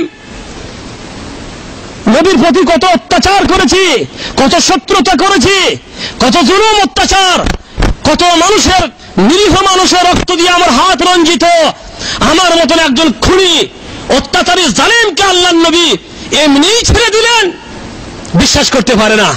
পেছন দিকে কেউ আসে না তো, দেখে না, কেউ তো নাই, একেবারে মুক্ত করে দিয়েছেন আমাকে তিনি। তা সামনের দিকে আর আগাই না, পিছন দিকে ফিরে আসছেন এই নবী মুহাম্মদ সাল্লাল্লাহু আলাইহি ওয়াসাল্লাম, দয়ার নবী, বিশ্ব নবী মুহাম্মদ রাসূলুল্লাহ সাল্লাল্লাহু আলাইহি ওয়াসাল্লাম। সুমামা বিন উসাল বলছেন, আশহাদু আল্লা ইলাহা ইল্লাল্লাহ ওয়া আশহাদু আন্না মুহাম্মাদার রাসূলুল্লাহ। ইয়া রাসূলুল্লাহ, ইতিপূর্বে দুনিয়াতে যত বাড়ি আছে সমস্ত বাড়ির মধ্যে সবথেকে নিকৃষ্টতম বাড়ি ছিল আমার কাছে আপনার বাড়ি, আর এখন মনে হচ্ছে সবথেকে উৎকৃষ্ট বাড়ি আমার কাছে আপনার বাড়ি। দুনিয়াতে যত চেহারা ছিল সমস্ত চেহারার মধ্যে সবথেকে নিকৃষ্ট চেহারা ছিল আমার কাছে আপনার চেহারা, আর আজকে আমার কাছে সবথেকে উৎকৃষ্ট চেহারা হচ্ছে আপনার চেহারা। মক্কাবাসী, মক্কার কাফেররা ওই ওয়ামা থেকে আসে, তাদের কাছে আসে চাল, ধান, গম সব ওমামা থেকে আসে। আজ থেকে আমি গমের একটা দানাও তাদেরকে দিব না যতক্ষণ না আপনি অনুমতি দান করেছেন। পরিবর্তন হয়ে গেল। মুহাম্মদ রাসূলুল্লাহ সাল্লাল্লাহু আলাইহি ওয়াসাল্লাম রহমত দুনিয়াতে প্রেরিত হয়েছিল। আপনারা সবাই জানেন আল্লাহর মাতৃভূমি মক্কা, তার মক্কা মাতৃভূমি, সেখান থেকে বহিষ্কার করা হয়েছিল তাকে। মায়া কত মাতৃভূমির প্রতি, এটা আমরা সবাই জানি। এখানে আমরা বাস করি, কতজনা কত রকমের চাকরিতে আমরা জড়িত আছি, অনেক সুখে আছি, অনেক পয়সা কামাই, এয়ার কন্ডিশন বাড়ি, সবকিছুই আছে। গ্রামের বাড়ি ভালো না, বৃষ্টি হলে পানি পড়ে, গরমের দিনে গরম লাগে, নানা রকমের সমস্যা গ্রামের বাড়ি। তারপরেও সব সময় আমরা আমাদের ওই ছোট্ট গ্রামের বাড়িটা ভুলতে পারি না। গ্রামের বাড়ি সুবিধাজনক না, গরমের দিনে অত্যধিক গরম, এয়ার কন্ডিশনের ব্যবস্থা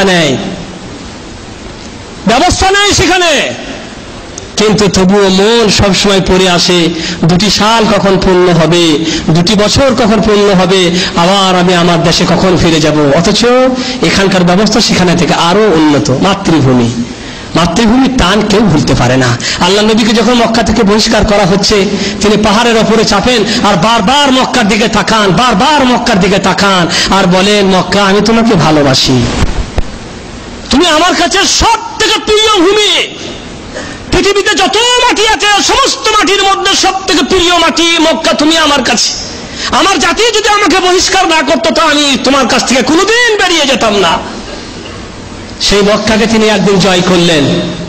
মক্কা তার হাতের মুঠোয়, মক্কার জালেম অত্যাচারী কাফেররা তার সামনে অবনত মসজিদকে দাঁড়িয়ে আছে, সবাই অপেক্ষায় আছে, এবারে আমাদের মৃত্যু ঘোষণা হবে, আমাদের গর্দান কাটার ফাঁসির অর্ডার হবে, অপেক্ষায় আছে। আল্লাহর নবী ঘোষণা করবেন যে এবারে একটা একটি কাফেরকে ধরো আর ওদের গর্দান উড়িয়ে দাও। এই অপেক্ষায় তারা আছেন, অবনত মস্তিষ্কে দাঁড়িয়ে আছে। আল্লাহর নবী ঘোষণা করে বলছেন, হে মক্কার কাফেররা, অত্যাচারী জালেম, তোমরা বলো তোমাদের সাথে এখন আমি কি ব্যবহার করব, কি আচরণ করব। তারা বলছেন, সম্ভ্রান্ত ভাই, যদি করুণা করেন তাহলে বড় করুণাই হবে, ক্ষমা করলে ক্ষমা করতে পারেন। আল্লাহর নবী বলেন, ইযহাবু ওয়া আনতুমুত তুলাকা লা তাসরিবা আলাইকুমুল ইয়াউম, যাও তোমরা সবাই মুক্ত, তোমাদের প্রতি আজ কোন রকমের কোন খারাপ আচরণ করা হবে না, প্রতিশোধ গ্রহণ করা হবে না, যাও সবাই মুক্ত।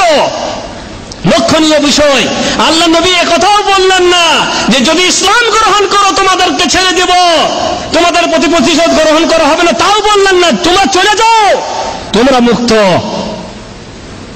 তারা চলে যাননি। আল্লাহ নবীর দয়া দাক্ষিণ্যতা, তারা অপ্রত্যাশিত দয়া দেখে তারা অভিভূত হয়ে গিয়ে সকলে কালেমা পড়ে মুসলমান হয়ে গেছিলেন। ভাইরা আমার, বিশ্ব নবী মুহাম্মদ রাসূলুল্লাহ সাল্লাল্লাহু আলাইহি ওয়াসাল্লাম আমার নবী সন্ত্রাসী ছিলেন না, বিশ্ববাসীকে শান্তির পয়গাম দিয়েছেন। আল্লাহর জমিনে কিভাবে শান্তি প্রতিষ্ঠিত হবে, আল্লাহর জমিন কিভাবে শান্তিতে বসবাস করবে জমিনের মানুষগুলি, সেই পয়গাম দিয়েছেন নবী মুহাম্মদ রাসূলুল্লাহ সাল্লাল্লাহু আলাইহি ওয়াসাল্লাম। এরা বারবারই শুরু করে দিয়েছে, এরা যা ইচ্ছা তাই বলতে লেগেছে। এখন আমাদেরকেও প্রমাণ করিয়ে দিতে হবে যে আমরা আমাদের নবীকে ভালোবাসি। চুপ করে থাকলে চলবে না, প্রত্যেকটা মানুষকে তার শ্রদ্ধা অনুসারে কিছু পেশ করতে হবে। একথা বলবেন না যে আমার আবার করার কি আছে, আমি সাধারণ একজন মানুষ, ছোটখাটো একটা চাকরি করি, সামান্য বেতনের কাজ করি। যারা বড় বড় ব্যবসায়ী, লক্ষ কোটি টাকার ব্যবসা করে যারা, তারা আজকে সেই দেশের সাথে বয়কট ঘোষণা করেছে, তাদের সাথে বিচ্ছিন্নতা ঘোষণা করেছে, কারণ তারা বড় বড় ব্যবসায়ী, তারাই কাজ করতে পেরেছে। আমি সামান্য মানুষ, আমার আবার কি করার আছে? আমি বলবো না, সবারই কিছু করার আছে। প্রত্যেকটা মানুষ তার শ্রদ্ধা অনুসারে কিছু করবে। আপনার গ্রামের মসজিদের চাঁদা তুলছেন, বলছেন ভাই মসজিদ করতে হবে, একটা মসজিদের এই কাজে কিছু চাঁদা দেন। যে লাখ টাকার মালিক সে গিয়ে 10,000 টাকা দিয়ে, তার লাখ টাকা আছে। আপনি গরিব মানুষ, আপনি পরিশ্রম করে খান, 10 টাকা কামাই করেন, সেই 10 টাকা কামাই করে ফেলে যদি আপনি 1 টাকা দেন, এই 1 টাকার মূল্য আল্লাহর কাছে অনেক বেশি। এ কথা মনে করবেন না যে আমার কি করার আছে। জানেন, হযরত ইব্রাহিম আলাইহিস সালামকে যখন আগুনে নিক্ষেপ করা হয়েছিল, হযরত ইব্রাহিমকে যখন আগুনে নিক্ষেপ করা হয়েছিল, তখন টিকটিকিকে হাদিসে এসে মারার কথা, বুঝতে পারলেন? আল্লাহ নবী বলছেন টিকটিকিকে মারতে, এক বাড়িতে মারতে পারলে 100 নেকি, আর যত বাড়ি দিবেন তত নেকি কমবে। ব্যাপার বুঝতে পারলেন কিনা? যত বাড়ির প্রয়োজন হবে তত নেকি, আর এক বাড়িতেই মরে গেলে 100 নেকি। বুখারী শরীফের হাদিসের মধ্যে বলা হয়েছে, কানা ইয়ানফুকু আলা ইব্রাহিম, এই দুষ্ট টিকটিকি ইব্রাহিমের আগুনে ফুঁক মারতেছিল। ইব্রাহিম আলাইহিস সালামকে যখন আগুনে নিক্ষেপ করা হয়েছিল তখন টিকটিকি কি করছিল? আজ ফুঁক মারতেছিল। আচ্ছা, টিকটিকি এই দুষ্ট ছোট্ট একটি জানোয়ার, তার ফুঁক দিয়ে আগুনের কি হবে? কিছু হবে? আগুন বাড়বে? আগুন আরো জ্বলে উঠবে দাও দাও করে? না, কিন্তু সে ছোট্ট, তার যতটুকু করণীয় ছিল ততটুকু সে পেশ করছিল, তার যতটুকু করার ছিল সে ততটুকু করতেছিল। আমরা ভাইরা যতটুকু আমার দ্বারা সম্ভব, আমি একটা মানুষ, আমার কিছুই নেই, আমি একটা বাকালায় গিয়ে একটা পেপসি কিনে খাই না, খাই না? 1 রিয়াল দিয়ে একটা পেপসি খাই, আমার ইমানি দাবি, আমার নবীর প্রতি মহব্বতের প্রমাণ হবে এই। আমি বলবো যদি এই পেপসি ওই ডেনমার্ক থেকে রপ্তানি করা হয়ে থাকে, তাদের ফ্যাক্টরি থেকে তৈরি করা হতে থাকে, তাহলে আমি ওদের পেপসি খাবো না, কারণ তারা আমাদের নবী, আমার নবী মুহাম্মদ রাসূলুল্লাহ সাল্লাল্লাহু আলাইহি সাল্লামের শানে কটূক্তি করেছে। আমি খাবো না ওদের পেপসি। করা যাবে না? করা যাবে না? আপনার মতন একটা মানুষ একটা পেপসি খায়, যে সময় আপনি পেপসি কিনছেন, যদি হিসাব করা যায় ওই রকম সময়ে বিশ্বে আপনার মতন কয়েক কোটি মানুষ পেপসি কিনতে আছে। এই কয়েক কোটি মানুষ যখন বলবে আমি পেপসি নিব না, আমার নবীকে গালি দিয়েছেন ওই শয়তান, ওই দেশের তৈরি করা জিনিস কিনবো না, দেখা যাবে তার অর্থনৈতিক দিক দিয়ে কমজোর, দুর্বলতার শিকার হয়েছে, না হয়নি? বর্তমানে আমাদের কাছে, আপনাদের কাছে খবর অবশ্যই আছে যে ঠেলায় পড়েছে, সমস্যার সৃষ্টি হয়েছে, এবং কি করে আবার পরিবেশকে, মানে আগেকার পরিবেশে কি করে আনা যায় তার প্রয়াস এখন চলতে আছে। আবার বিশ্বের মুসলমানদেরকে কি করে বুঝিয়ে পরিবেশ ফিরিয়ে আনা যায় তাই প্রয়াস চলতে আছে। প্রত্যেকটা মানুষকে প্রমাণ করতে হবে, প্রমাণ করে দেখিয়ে দিতে হবে যে আমরা আমাদের নবী মুহাম্মদ রাসূলুল্লাহ সাল্লাল্লাহু আলাইহি সাল্লামকে ভালোবাসি। ভাইরা আমার, বদরের যুদ্ধ, আব্দুর রহমান বিন আওফ বলছেন, বদরের যুদ্ধে আমি কাতারে দাঁড়িয়ে আছি, হঠাৎ করে দেখছি আমার ডানে একটি ছেলে, আবার বামে একটা ছেলে, ছোট ছেলে, এরা যুদ্ধের ময়দানে কি করে চলে এসছে। আল্লাহু আকবার। আল্লাহ নবীর যুদ্ধ নীতি ছিল যে তখন সাবালক না হওয়া পর্যন্ত কাউকে যুদ্ধের অনুমতি দেওয়া হতো না। আর এই ছেলে দুটি চলে গেছে যুদ্ধের ময়দানে। আব্দুর রহমান বিন আওফ বলছে আমার বিশ্বাসই হয় না, এরা কি করে চলে এলো। হঠাৎ করে ছেলেটি আমার কাছে এসে বলছেন, চাচা আবু জেহেল কোনটা? আল্লাহু আকবার। বলছেন আবু জেহেল কোনটা? এর কথা শেষ হয়নি, বাম দিকে উঠ ধরে চলে এসছে, এসে বলছেন চাচা আবু জেহেল কোনটা? আমি বললাম যে তোমরা যুদ্ধে কি করে এলে? আরে চাচা যুদ্ধে কি করে এলাম এ কথা এখন ছাড়েন, আবু জেহেল কোনটা বলেন। তোমরা আবু জেহেলকে নিয়ে কি করবে? শব্দটা খেয়াল রাখবেন যে কি শব্দ ব্যবহার করেছিল এই ছেলে দুটি। বলছেন তোমরা আবু জেহেলকে নিয়ে কি করবে? ছেলে দুটি বলছে উখবারতু বিআন্নাহু ইয়াসুব্বু রাসূলুল্লাহ সাল্লাল্লাহু আলাইহি ওয়াসাল্লাম, আমরা জানতে পেরেছি এই খবিস নবী মুহাম্মদ রাসূলুল্লাহ সাল্লাল্লাহু আলাইহি সাল্লামকে গালি দেয়। আমরা জানতে পেরেছি যে ওই খবিস আমাদের নবীকে গালি দেয়। আব্দুর রহমান বিন আওফ বলছেন এই কথোপকথনের সময় দেখছি আবু জেহেল সামনে দিয়ে চলে যায়। আমি ছেলে দুটির দিকে ইঙ্গিত করে বললাম, ওই যে বড় বলিষ্ঠ শরীরের মালিক যে লোকটি দেখছো, উচ্চ চাওড়া, চলে যায়, ওইটাই আবু জেহেল।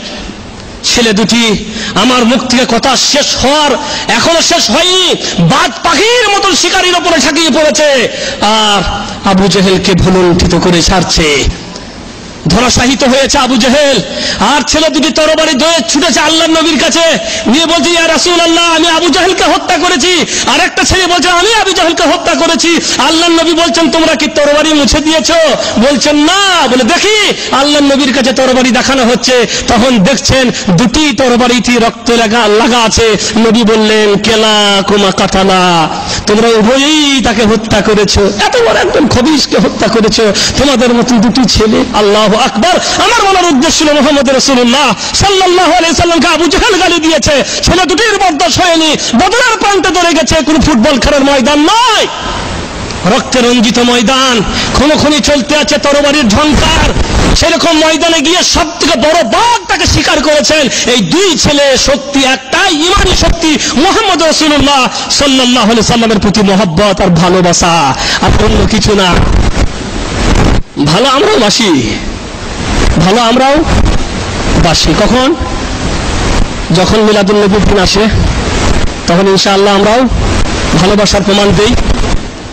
যখন শবে বরাতের দিন আসে হালুয়া খাবার ভালোবাসা অবশ্যই আমাদের, এ ভালোবাসা অবশ্যই আমরা কি করি? পালন করি। বুঝতে পারলেন কিনা? এ ভালোবাসায় আলহামদুলিল্লাহ কারো থেকে আমরা পিছনে নাই। ভালো কি আমরা বাসি না? আমরাও প্রমাণ করি যে আমরা আল্লাহ নবীকে ভালোবাসি। নবীর দাঁত শহীদ হয়েছিল, তাই তিনি নরম নরম খাবার খাইছিলেন। সেই নরম খাবারের নাম দিয়ে আমরাও তো হালুয়া খাইতে আছি, ভালো কোথাও বাঁচলাম না। হ্যাঁ, আল্লাহ নবী রবিউল আউয়াল মাসে জন্মগ্রহণ করেছিলেন, তার জন্মদিনকে আমরা কি করি? পালন করি। ভালোবাসলাম না? বাঁচলাম না? আল্লাহু আকবার। এরকম ভালোবাসা সাহাবীদের ছিল না। আল্লাহ নবী দুনিয়াতে কখন আসছিলেন, কখন গেছিলেন, এই নিয়ে মাথা ব্যথা তাদের ছিল না। আল্লাহ নবীর জন্মদিবসকে নিয়ে মাতম করার ভালোবাসা তাদের ছিল না। আল্লাহ নবী কখন দুনিয়াতে এসেছিলেন সেই দিনটিকে পালন করতে হবে, উৎসব করতে হবে, এরকম চিন্তা আবু বকরের মাথায় ছিল না, উমরের মাথায় ছিল না, কোন সাহাবীর মাথায় ছিল না। আমরা এরকম ভালোবাসার প্রমাণ দিয়েছি।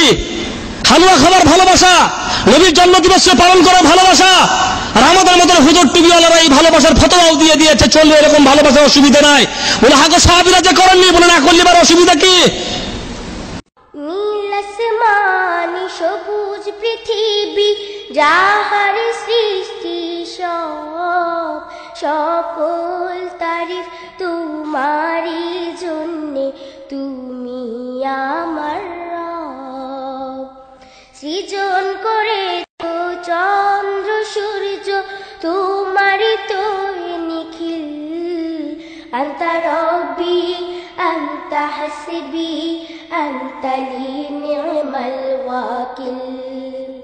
আনতা রব্বি আনতা হাসবি আনতা লি নি'মাল ওয়াকিল। নীল আসমানি সবুজ পৃথিবী, যাহার সৃষ্টি সব, সকল তারিফ তোমারই জন্যে, তুমি আমার রব। সৃজন করেছো চন্দ্র সূর্য, তোমারই তো নিখিল।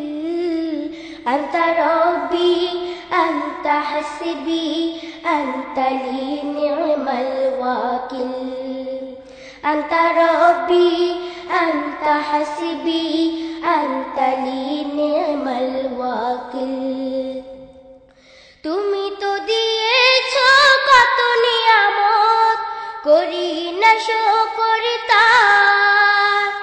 তোমারই দেয়া সে জীবন বিধান, ভেঙে চলি বারে বার। তুমি তো দিয়েছো কত নিয়ামত, করি না শুকর তার। তোমারই দেয়া সে জীবন বিধান, ভেঙে চলি বারে বার। তবু তোমার ক্ষমার আশায়, তবু তোমার ক্ষমার আশায়, দুআই হই শামিল। আনতা রব্বি আনতা হাসবি আনতা লি নি'মাল ওয়াকিল। আনতা রব্বি আনতা হাসবি আনতা লি নি'মাল ওয়াকিল। ডুবে আছি যত পাপাচারে আর লোভ লালসার ফিরে, ভুলে গেছি সব নিষেধের বাণী, কি করে আসবো ফিরে। ডুবে আছি যত পাপাচারে আর লোভ লালসার ফিরে, ভুলে গেছি সব নিষেধের বাণী, কি করে আসবো ফিরে। ও মোর খালিদ হামজার দলে, ও মোর খালিদ হামজার দলে, এ নাম করো শামিল। আনতা রব্বি আনতা হাসবি আনতা লি নি'মাল ওয়াকিল। আনতা রব্বি আনতা হাসবি আনতা লি নি'মাল ওয়াকিল। বিতাড়িত সেই ইবলিস আমার দেয় না সফল হতে, ওয়াসওয়াসা দিয়ে লালসায় ফেলে টেনে নেয় ভুল পথে। বিতাড়িত সেই ইবলিস আমার দেয় না সফল হতে,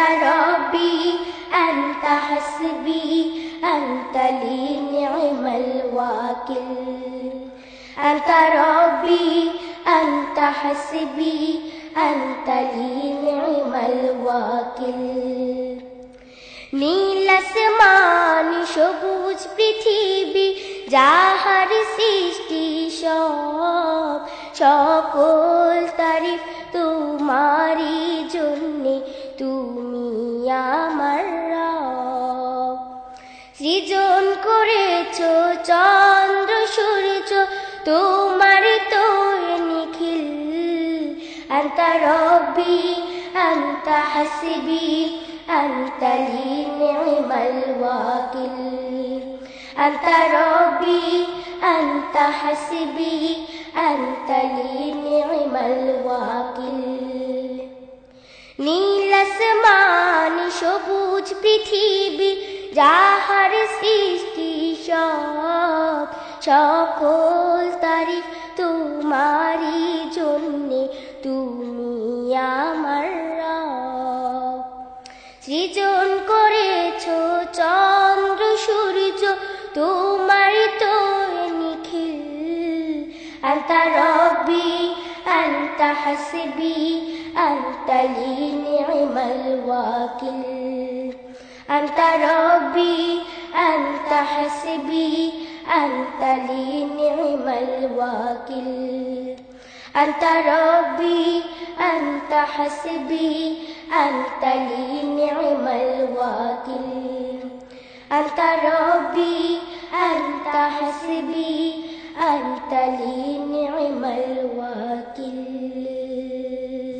সাহাবীরা করেননি অসুবিধা নাই না অসুবিধা নাই তাবিঈনরা করেননি অসুবিধা নাই না অসুবিধা নাই কোন জামানায় যে হয় না অসুবিধা নাই না অসুবিধা নাই বলে কেন বলে আগে বলে বিদাতে হাসানা ভালো বিদাত চলবে সুবহানাল্লাহ ভালো বিদাতের একটা পথ বাই করে নিয়ে এই সব কাজ চলবে সবই বিদাত তবে ভালো বিদাত বলে সব বিদাত বাদ দেওয়া যাবে না তাহলে সমস্যা আছে বলে কেন কারণ আল্লাহর নবীর জামানায় ট্রেন ছিল না আল্লাহর নবীর জামানায় ঘড়ি ছিল না আল্লাহর নবীর জামানায় টেপ রেকর্ডার ছিল না মাইক্রোফোন ছিল না উড়োজাহাজ ছিল না মোবাইল টেলিফোন কিচ্ছু ছিল না যদি সব বিদাত বাদ দাও এগুলাকেও বাদ দিতে হবে সমস্যায় পড়ে যাবে তাই বেশি বাড়াবাড়ি করো না আল্লাহু আকবার এমন করা কথা বলবে আপনি কিছু বলতেই পারবেন না কথা তো ঠিকই আল্লাহর নবীর জামানায় ট্রেন ছিল না বাস ছিল না উড়োজাহাজ ছিল না ঘড়ি ছিল না মাইক্রোফোন ছিল না টেপ রেকর্ডার ছিল না পাকা বাড়ি ছিল না এয়ার কন্ডিশন ছিল না এখন কি করা যায় খেজুরের বাড়ি করতে হবে তালপাতা খেজুর ধুলোতে বালিতে ঘুমাতে হবে আল্লাহর নবী বালিতে ঘুমাইছিলেন বালিশ ছিল না বালিশে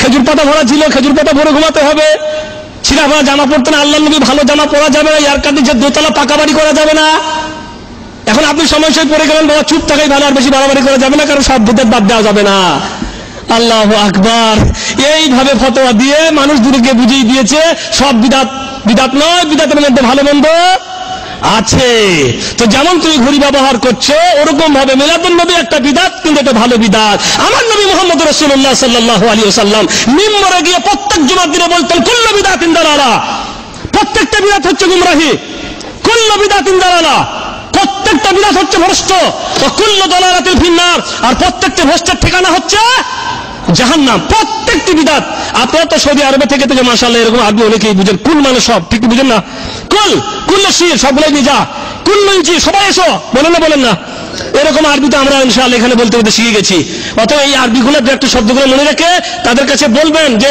আল্লাহর নবী বলতেন কুল্লু বিদাতিন জালালা প্রত্যেকটা বিদাত গুমরাহি ভ্রষ্ট আর প্রত্যেকটি ভ্রষ্টের ঠিকানা জাহান্নাম নবী বলছেন আর তোমরা বলছেন একটা বিদাত ভালো আর একটা বিদাত খারাপ এরকম পাওয়ার তোমাদেরকে আমাকে দিল এই পাওয়ার কে দিল নবীর কাছে শরীয়ত আসছে শরীয়তের বিধিবিধান নবীর কাছে আসছে আল্লাহ নবী বিদাতকে দুই ভাগে ভাগ করেননি আর এরা বিদাতের নামে দুই ভাগে ভাগ করে দিয়ে বলছে এই বিদাত ভালো বিদাত আর সমাজের মানুষকে ডাক দিয়ে বলছেন হে নবীর প্রতি ভালোবাসা পোষণকারী উম্মতগণ এসো আল্লাহ নবীর জন্ম দিবসে অংশগ্রহণ করো চাঁদা দাও অনুষ্ঠান করো আর নবী চর্চা হোক নেকিতে শরীক হও জান্নাতের পথ সুগম করে নাও এর জান্নাতের পথ সুবহানাল্লাহ ভাইরা বিদাত মারাত্মক আমি বেশি আলোচনা করবো না শুধু ইঙ্গিত দিয়ে যাচ্ছি আর কি যে মারাত্মক বিদাত মারাত্মক কাবিরা গুনাহ থেকেও মারাত্মক কেন কাবিরা গুনাহ একজন মানুষ সুদ খায়, কাবিরা গুনাহ না ছোট গুনাহ? কাবিরা গুনাহ। আচ্ছা, যে সুদ খায় সে কি মনে করে সুদ খাওয়া হালাল? মনে করে না। যে মিথ্যা কথা বলে সে কি মনে করে না মিথ্যা কথা বলা চলবে, মাফি মুশকিল? এরকম মনে করে নাকি? এরকম মনে করে না। মদ পান করে সেও জানে মদ পান হালাল, ব্যভিচার হারাম, মদ পান হারাম, সুদ খাওয়া হারাম, মিথ্যা কথা বলা হারাম, এ সব হারাম ওই ব্যক্তি জানে, তারপরেও শয়তানের চক্রান্তে ও কাজ করে বসে। অতএব কোন একদিন আল্লাহ যদি তৌফিক দান করেন সে ওই কাজ থেকে তওবা করে আল্লাহর কাছে ক্ষমা চেয়ে নিতে পারে, ঠিক কি না? কিন্তু যে বিদআত করে সে কোনোদিন তওবা করবে না, কারণ সে জানে আমি ভালো কাজ করছি, ভালো কাজ যারা করে তার থেকে তওবা করার কোনো প্রশ্নই ওঠে না, নাকি? আর যেটাকে আমি ভালো কাজ মনে করি সেটাকে তওবা করার প্রশ্ন আসে? জীবনে তওবা করবে না। নতিজা কি হবে, ফল কি হবে? আল্লাহর নবী বলছেন কিয়ামতের দিনে আমি হাউদে কাউসারে আগেই উপস্থিত থাকবো আমার উম্মতদেরকে পানি পান করানোর জন্য। এমতো অবস্থায় একদল উম্মতকে দেখবো আমার দিকে আগিয়ে আসছে, আমি তাদেরকে চিনতে পারবো যে এরা আমার উম্মত, আমি তাদেরকে পানি পান করানোর জন্য প্রস্তুতি নিব। এমতো অবস্থায় ফেরেশতারা সেই দলটিকে আমার কাছ থেকে ঘুরিয়ে অন্যদিকে নিয়ে যাবে। আমি তখন চিৎকার করে বলবো ইয়া রব্বি উসাইহাবি উসাইহাবি, হে আল্লাহ এগুলি তো আমার উম্মত, এদেরকে আসতে কেন দেওয়া হচ্ছে না?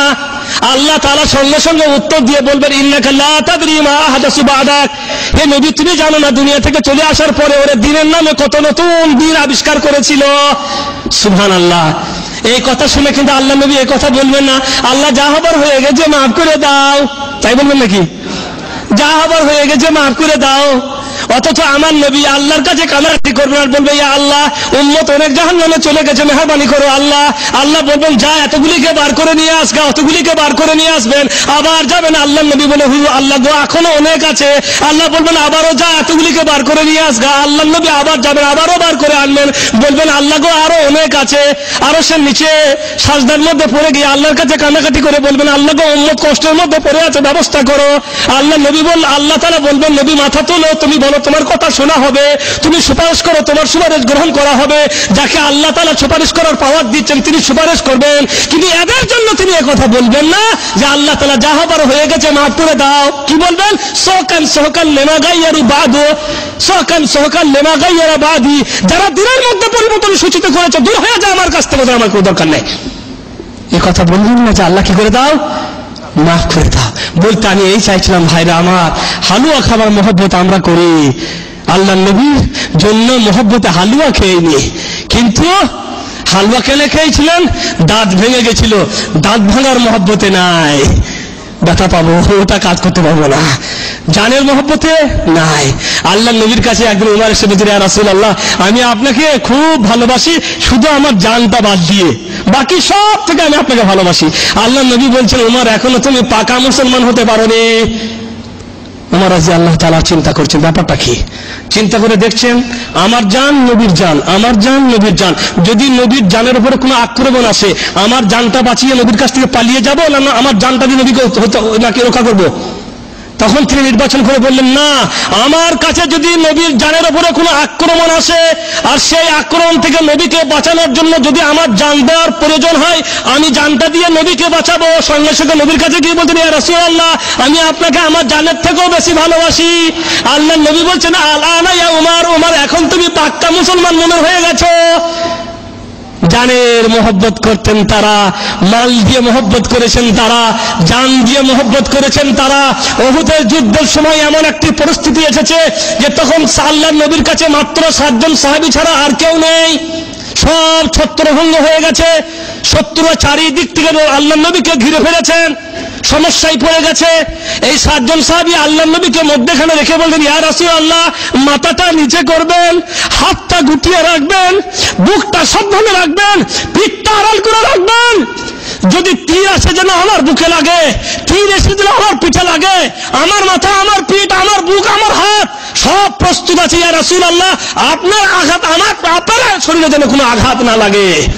7 জন সাহাবী একটি একটি করে শহীদ হয়ে গেল।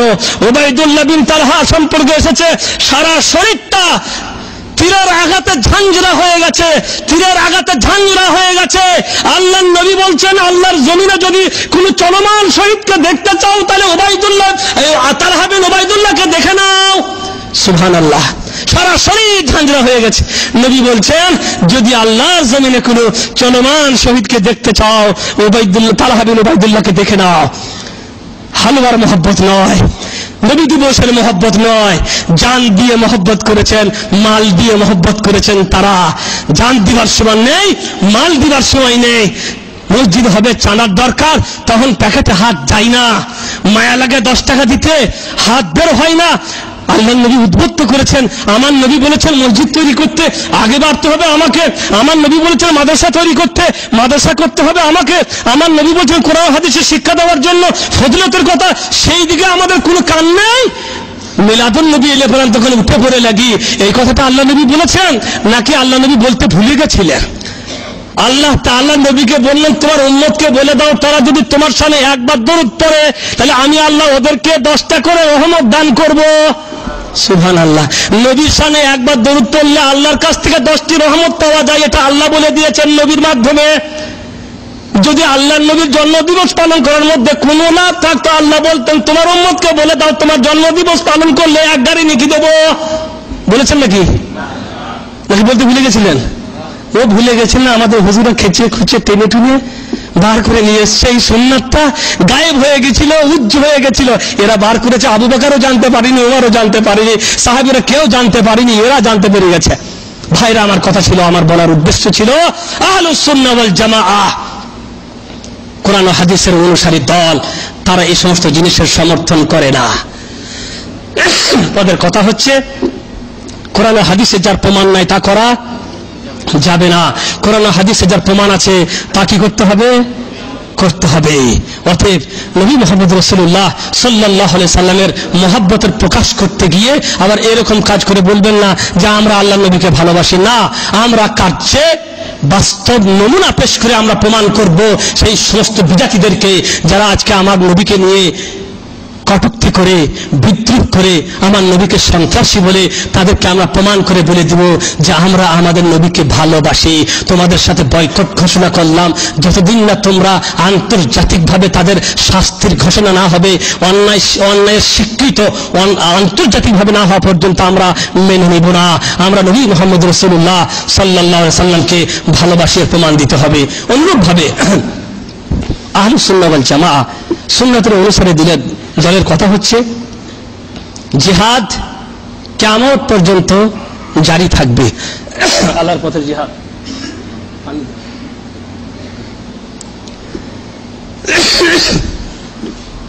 আল্লাহর পথের জিহাদ কিয়ামত পর্যন্ত জারি থাকবে।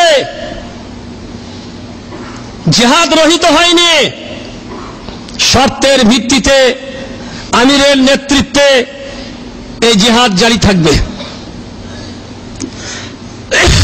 জিহাদের নীতিমালা আছে, শর্তাবলী আছে, সেই শর্তের ভিত্তিতে সঠিক কোরআন ও হাদিসের পেশ করা নীতিমালাকে সামনে রেখে জিহাদ আমাদের সামনে উপস্থিত হলে, জিহাদ নেতৃস্থানীয় ব্যক্তি কর্তৃক ঘোষিত হলে কাফেরদের বিরুদ্ধে জিহাদ আমাদের জন্য কি হয়ে যাবে? জরুরি হয়ে যাবে। কিন্তু জিহাদ আমি আর আপনি ঘোষণা করে দিলাম, আর আমি আর আপনি জিহাদের নাম দিয়ে ময়দানে নেমে পড়লাম, তারপরে যেখানে সেখানে কয়েকটি বোমবাস্টিং করে দিলাম, যেখানে সেখানে কয়েকটি অঘটন ঘটিয়ে দিলাম, তারপরে আমরা নাম দিয়ে দিলাম যে আমরা কি করতে আছি? জিহাদ করতে আছি। পরিস্থিতি, অবস্থা সম্পর্কে আমরা সবাই জানি। সমস্যা কি জানেন?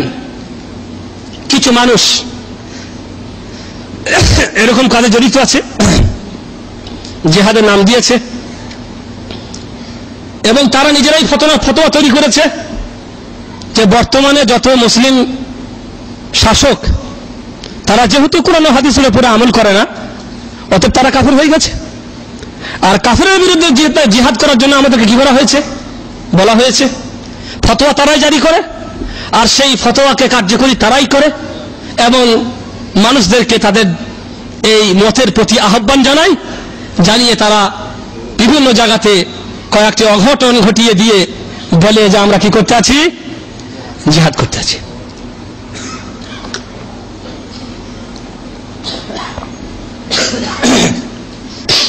আমাদের উচিত হচ্ছে এ ব্যাপারে সঠিক জিনিসটা জানতে হবে, কারণ অনেকেই আমরা এ ব্যাপারে দ্বিমতে ভুগতে আছি। কেউ এমনও আছে যে তারা তাদের সমর্থন করতে আছে যারা এরকম ঘটনা ঘটাইতে আছে, আবার কেউ আছে তারা বলছে না এরকম করা ঠিক নয়, এর নাম জিহাদ নয়। ভাইরা আমার নবী মুহাম্মদ রাসূলুল্লাহ সাল্লাল্লাহু আলাইহি সাল্লাম জিহাদ করেছে। জিহাদের নিয়ম নীতি, জিহাদের শর্তাবলী তিনি আমাদেরকে দান করেছেন এবং মানুষের জানের নিরাপত্তা তিনি দান করেছেন। যেখানে সেখানে একটি বোমবাস্টিং করে দিয়ে নিরীহ নির্দোষ মানুষগুলির খুন বয়ে দিবা আর তুমি তার নাম জিহাদ দিয়ে দেবে, আমার নবীর সুন্নতের, আমার নবীর তরিকার সাথে আর কোনো সম্পর্ক নেই। নবী মুহাম্মদ রাসূলুল্লাহ সাল্লাল্লাহু আলাইহি সাল্লাম বলছেন, কুল্লুল মুসলিম আলাল মুসলিম হারামুন দামুহু ওয়া মালুহু ওয়া ইরদুহু। প্রত্যেকটা মুসলমানের রক্ত অন্য মুসলমানের জন্য হারাম, তার রক্ত, তার জান, তার ইজ্জত, সম্মান, সম্ভ্রম অন্য মুসলমানের জন্য হারাম। কোন মুসলমানের রক্ত আক্রমণ করতে পারবেন না, কোন মুসলমানের ইজ্জত সম্মানের উপর আক্রমণ করতে পারবেন না, কোন মুসলমানের জানের উপর, আপনি মানের উপর আক্রমণ করতে পারবেন না। আল্লাহ নবী বলছেন হারাম। যেখানে সেখানে ফতোয়া দিয়ে বোমবাস্টিং করে দিয়ে আপনি জিহাদের কথা নাম দিবেন, আর এই জিহাদে জড়িত ব্যক্তিরা আবার অনেক অনেক নিরীহ নির্দোষ ব্যক্তিদেরকেও বলবে এরাও আমাদের সাথে জড়িত আছে। তারপরে একটা পক্ষকে দোষারোপ করে দিয়ে আমরা মনে করে নিব যে এরা সবাই তাদের সাথে জড়িত হয়ে গেছে। এটাও আমাদের বোঝার আছে। নবী বলছেন মুসলমানের রক্ত, মুসলমানের জান, মুসলমানের মাল অন্য মুসলমানের জন্য হারাম। আল্লাহ নবী নিরাপত্তার ঘোষণা দিচ্ছেন, লা ইয়াহিল্লু লিমুসলিমিন আন ইউরাযিয়া মুসলিমা। কোন মুসলমানের জন্য জায়েজ নয়, বৈধ নয় অন্য মুসলমানকে ভীত সন্ত্রস্ত করা, ভয় দেখানো, এটাও পর্যন্ত জায়েজ নয়। আমার নবী বলছেন, মান কাতালা মুআহিদান লাম ইয়ারাহ রাইহাতাল জান্নাহ ওয়া ইন্না রিহাহা লা ইউজাদু মিন মাসিরাতি 40 ইয়াওমা। আল্লাহ নবী বলছেন, যদি কেউ কোনো মুআহিদকে হত্যা করে, মানে যার সাথে চুক্তি হয়েছে, যে অমুসলিমের সাথে আমাদের চুক্তি হয়ে আমাদের সমাজে তাদেরকে নিরাপত্তা দান করা হয়েছে, নিরাপত্তার সাথে সে আমাদের সমাজে বাস করবে, এরকম চুক্তি তার সাথে হয়ে গেছে, এরকম মুআহিদকে যদি কেউ হত্যা করে ফেলে তাহলে সে জান্নাতের গন্ধ পর্যন্ত পাবে না, জান্নাত যত দূরের কথা। অথচ জান্নাতের সুঘ্রাণ বাতাস এত দূর পর্যন্ত পাওয়া যায়, যার দূরত্ব হচ্ছে 40 বছরের পথ। জিহাদ মনে করে নিলেই জিহাদ হয়ে যাবে? যেখানে সেখানে কয়েকটা বিল্ডিংকে উড়িয়ে দিলেই জিহাদ হয়ে যাবে? নিরীহ মানুষগুলিকে হত্যা করে দিলেই জিহাদ হয়ে যাবে? এর নাম জিহাদ নয়। এরা হচ্ছে বিপদগামী, এরা জিহাদকে বদনাম করে ফেলেছে। জিহাদের মূলনীতি থেকে এরা সরে গিয়ে এত বড় একটা মহান জিনিসকে তারা নষ্ট করে ফেলেছে। জিহাদ চারটিখানি কথা নয়। আমার নবী জিহাদের ফজিলতের কথা বলতে গিয়ে বলছেন, একজন মুজাহিদ যখন জিহাদের ময়দানে মারা যায়, তার শরীরটা ছোট্ট টুকরো টুকরো হয়ে ছিন্ন বিচ্ছিন্ন হয়ে যায়, হাত একদিকে চলে যায়, পার মাথা একদিকে চলে যায়, শরীরের মধ্যে কোনো অংশ থাকে না। আমাদের দেখে মনে হয় আহা বিচারার কতই না কষ্ট হয়েছে। নবী বলছেন না, তার কোনো কষ্ট হয় না। মুজাহিদের অন্তর থেকে যখন জানটা বের হয় তখন তার ততটুকুই কষ্ট হয় যতটা কষ্ট হয় ওই মানুষটির যার পায়ে কোনো পিঁপড়ে কামড়াই দিয়েছে। সুবহানাল্লাহ। পিঁপড়ে কামড়াই দিলে পাটা যেমন একটু কুটকুট করে উঠে, মুজাহিদের অন্তর থেকে জান বার হয়ে গেলে তার ততটুকুই কষ্ট হয়। জিহাদ মনে করে নিলেই হয়ে যাবে। এত বড় একটা মহান জিনিস, যে কথা আল্লাহ নবী বলেছেন ফজিলতের কথা, আর কোথাও ইতাই সিতাই কয়েকটা বোমবাস্টিং করে দিলেই, কয়েকটা মানুষকে শেষ করে দিলেই আমি এত বড় ফজিলত পেয়ে যাব। আবার মানুষকে ডাক দেওয়া হচ্ছে, চলে এসো আমাদের সাথে সাথ দাও। ভাইরা আমার, মুহাম্মদ রাসূলুল্লাহ সাল্লাল্লাহু আলাইহি সাল্লামের কথা, তার সুন্নতের তরিকা এবং তার সঠিক পথ যদি আমরা অবলম্বন করি তাহলে আমরা সহজেই বুঝতে পারবো এরা হচ্ছে তারা যাদের কথা আমার নবী মুহাম্মদ রাসূলুল্লাহ সাল্লাল্লাহু আলাইহি সাল্লাম হাদিসের মধ্যে বলেছেন। নবী কি বলেছেন? হুযায়ফা বিন ইয়ামান বলছেন, হাদিসটা শুনুন। হুযায়ফা বিন ইয়ামান বলছেন, কানান নাস ইয়াসআলুনা রাসূলুল্লাহ সাল্লাল্লাহু আলাইহি ওয়াসাল্লাম আনিল খাইরি ওয়া কুনতু আসআলুহু আনিশ শার।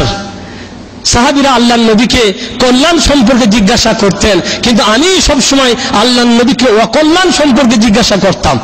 অকল্যাণ কি? মন্দ জিনিসটা আমি বেশি জিজ্ঞাসা করতাম। কেন? মাখাফাতা ইউদরিকানি, এই ভয়ে যে মন্দটা যদি জানা যায়, কোনটা অনিষ্টকর ব্যাপার, কোনটা আমার জন্য ক্ষতিকর ব্যাপার, সেটা যদি আমি জানতে পেরে যাই, তাহলে তা থেকে বাঁচতে আমার কি হবে? সুবিধা হবে। তাই মানুষরা যখন আল্লাহ নবীকে শুধু কল্যাণের কথা জিজ্ঞাসা করতেন, ভালোর কথা জিজ্ঞাসা করতেন, আমি তখন আল্লাহকে কি করে, আল্লাহ নবীকে কি করতাম? মন্দের কথাটা জিজ্ঞেস করতাম, অকল্যাণ ক্ষতিকর পথ কোনটা সেটা জিজ্ঞাসা করতাম, যাতে করে আমি তা থেকে বাঁচতে পারি। তাই আমি আল্লাহ নবীকে বললাম, ইয়া রাসূলুল্লাহ, কুননা ফিল জাহিলিয়াতে ফি শার, কুননা ফি জাহিলিয়াতিন ওয়া শার, আমরা জাহিলিয়াতের মধ্যে ছিলাম, মূর্খ, কিছুই জানতাম না। ওয়া শার, নানা রকমের অন্যায় আমরা জর্জরিত ছিলাম। এমন কোনো অন্যায় ছিল না যে অন্যায় আমরা করিনি, এরকম অন্যায় আমরা জর্জরিত ছিলাম। ফাজাআনা আল্লাহু বিহাদাল খায়র, তারপরে আপনি এলেন, ইসলাম এলো, এই ভালো জিনিসটা আমরা পাইলাম, এই কল্যাণকর জিনিসটা আমরা এখন পেলাম। ওয়াহাল মিন বাদে হাদাল খায়র মিন শার, এখন এই যে কল্যাণকর জিনিস আমাদের কাছে এসে উপস্থিত হয়েছে, এই ভালো জিনিসটা যে আমরা পেয়েছি, এরপরেও কি আর কোনো অকল্যাণকর জিনিস আমাদের কাছে আসবে? কোনো মন্দ কি আমাদেরকে এসে গ্রাস করবে? আল্লাহ নবী বললেন, না, এরপরেও মন্দ আসবে। এবং এসেছে তাফসিরে, এর ব্যাখ্যায় বহু হাদিসের পণ্ডিতগণ বলেছেন, এই মন্দ সম্পর্কে বলতে গিয়ে আল্লাহ নবী ইশারা করেছেন সেই ফিতনা সম্পর্কে, যে ফিতনা সাহাবীদের মাঝে সংঘটিত হয়েছিল, আলীর সাথে মাবিয়ার যুদ্ধ, আবার আলীর সাথে আয়েশার যুদ্ধ, এই যে অকল্যাণকর জিনিসগুলো সংঘটিত হয়েছিল, আল্লাহ নবী এটাই বুঝাতে চেয়েছিলেন। সাহাবী বলছেন, তারপর আলী বলল, ওয়া হাল বাদা হাদা শার মিন খায়র, এই অন্যায়ের, এই অকল্যাণের পর কি কোনো কল্যাণ আবার আসবে? আল্লাহ নবী বললেন, হ্যাঁ, নাম, এরপরেও আবার কল্যাণ আসবে। ও ফিহে দাখান, কিন্তু সেই কল্যাণটা, সেই ভালোটা নির্মল হবে না, মানে একেবারে ভালো হবে না, মানে সচ্ছল ভালো হবে না, দোষযুক্ত হবে, দোষ মিশ্রিত হবে। কুলতু ওয়ামা দাখান, এ দাখান কি? আল্লাহ নবী বললেন, কওমুন ইস্তান্নুনা বিগাইরি সুন্নতি ওয়া ইয়াহদুনা বিগাইরি হাদি, এমন জাতির আবির্ভাব ঘটবে যারা আমার সুন্নতকে বাদ দিয়ে অন্য পথ অবলম্বন করবে, আমার তরিকা, আমার নিয়ম, আমার আদর্শ, আমার নিয়ম পদ্ধতিকে জলাঞ্জলি দিয়ে ত্যাগ করে তারা অন্য পথের প্রতীক হয়ে যাবে। তারিফুহুম ওয়া তুনকিরুহুম, তাদেরকে তোমরা জানবে এবং তুমি চিনতেও পারবে। তারপরে বলে, ইয়া রাসূলুল্লাহ, এই কল্যাণের পরেও কি আবার কোনো অকল্যাণ আসবে?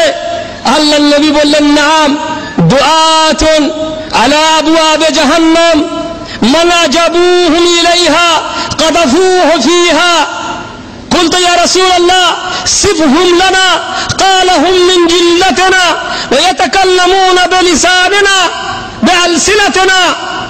قلت يا رسول الله فما ترى إن أدركني ذلك؟ قال تلزم جماعة المسلمين وإمامهم. قلت يا رسول الله وإن لم يكن للمسلمين جماعة ولا إمام؟ قال فاعتزل تلك الفرق كلها. سبحان الله. সাহাবী বলছে, ইয়া রাসূলুল্লাহ, এরপরেও কি আবার কোনো অকল্যাণ আসবে? বললেন, হ্যাঁ, এমন দায়ীরা, দাওয়াত দাতারা দাওয়াত দিবে, তারা জাহান্নামের দরজায় কাছে দাঁড়িয়ে থাকবে, তারা জাহান্নামের দরজার কাছে দাঁড়িয়ে তোমাদেরকে আহ্বান জানাবে, তোমাদেরকে দাওয়াত দেবে। যারা তাদের দাওয়াত কবুল করবে, তাদের ডাকে যারা সাড়া দেবে, তারা সবাই জাহান্নামের মধ্যে নিক্ষিপ্ত হবে, তাদেরকে ধরে ধরে জাহান্নামের মধ্যে নিক্ষেপ করবে। আমি বললাম, ইয়া রাসূলুল্লাহ, তারা কেমন হবে? তাদেরকে চিহ্নিত করুন, যাতে করে আমি চিনতে পারি। আল্লাহর নবী বললেন, তারা আমাদেরই রক্ত মাংসের হবে, আমাদের চামড়া তাদের চামড়া, আমাদের রক্ত তাদের রক্ত, মানে আমাদের মতনই মানুষ হবে, এবং আমাদের ভাষাতেই কথাবার্তা বলবে। ইয়াতাকাল্লামুনা বিআলসিনাতিনা, আমাদের ভাষাতেই কি বলবে? কথাবার্তা বলবে। বললাম, ইয়া রাসূলুল্লাহ, যদি এরকম সুযোগ, এরকম জামাত বা এরকম লোক আমার জামানায় চলে আসে, কি করতে হবে? আল্লাহর নবী বললেন, সঠিক পথের পথিক যে জামাত, যে দল, যে ইমাম তার অনুসরণ করবে, তার সাথ দেবে। আমি বললাম, ইয়া রাসূলুল্লাহ, তখন যদি সঠিক পথের পথিক কোন দল ও জামাতকে, কোন ইমামকে না পায়, তাহলে কি করা হবে? আল্লাহর নবী বললেন, সমস্ত দলকে ত্যাগ করবে, একা জীবন যাপন করবে।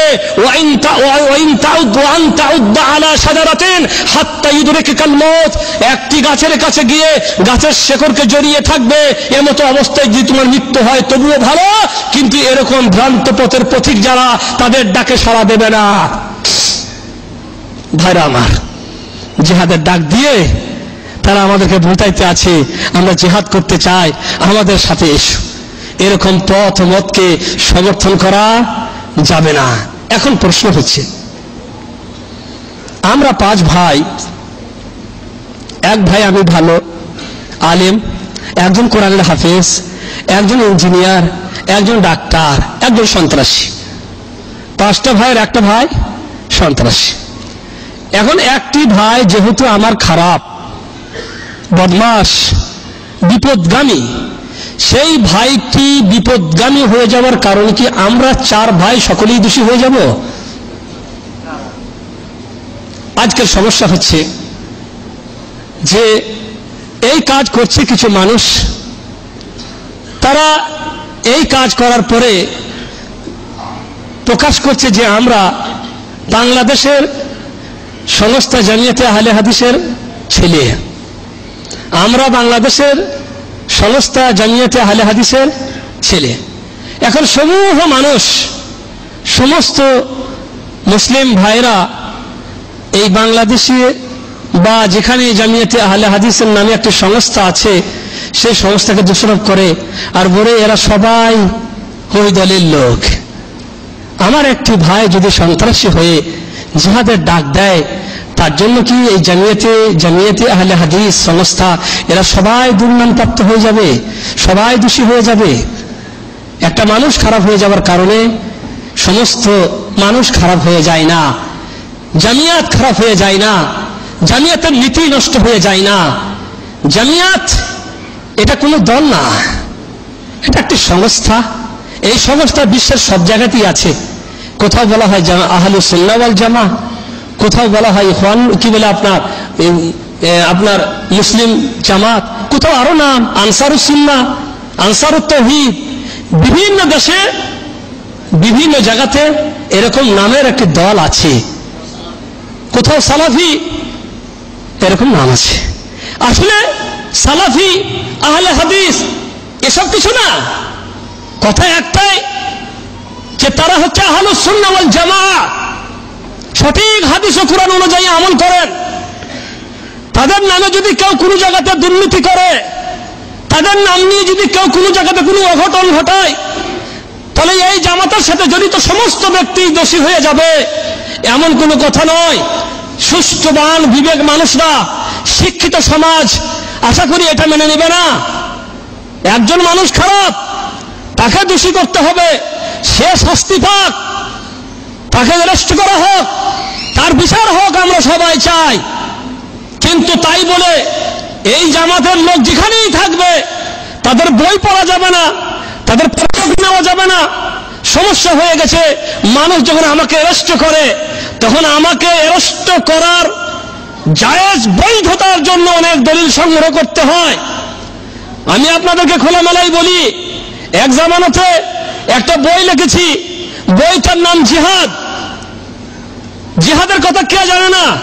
আমি যদি জিহাদের ফজিলতে একটা বই লিখি, এটা কি দোষের কথা? জিহাদের ফজিলতের কথা আমার নবী বলে গেছেন, জিহাদের ফজিলতের কথা আল্লাহ কুরআনে বলেছেন, জিহাদের জন্য আল্লাহ তার সমস্ত বান্দাকে উদ্বুদ্ধ করেছেন। কাফেরদের বিরুদ্ধে যখন প্রয়োজন হবে জিহাদ করবে, জান দিয়ে, মাল দিয়ে, অর্থ দিয়ে, বুদ্ধি দিয়ে, কলম দিয়ে, সব দিয়ে জিহাদের প্রয়োজন হলে করতে হবে। এরকম একটা বিধান জিহাদের শরীয়তে দেওয়া হয়েছে। সেই সম্পর্কটা আমি একটা বই লিখতে গেলাম, বইটা লেখা হয়ে গেছে, বই সমাজে চললো, বই সবাই পড়লো, কোনো কথা নেই।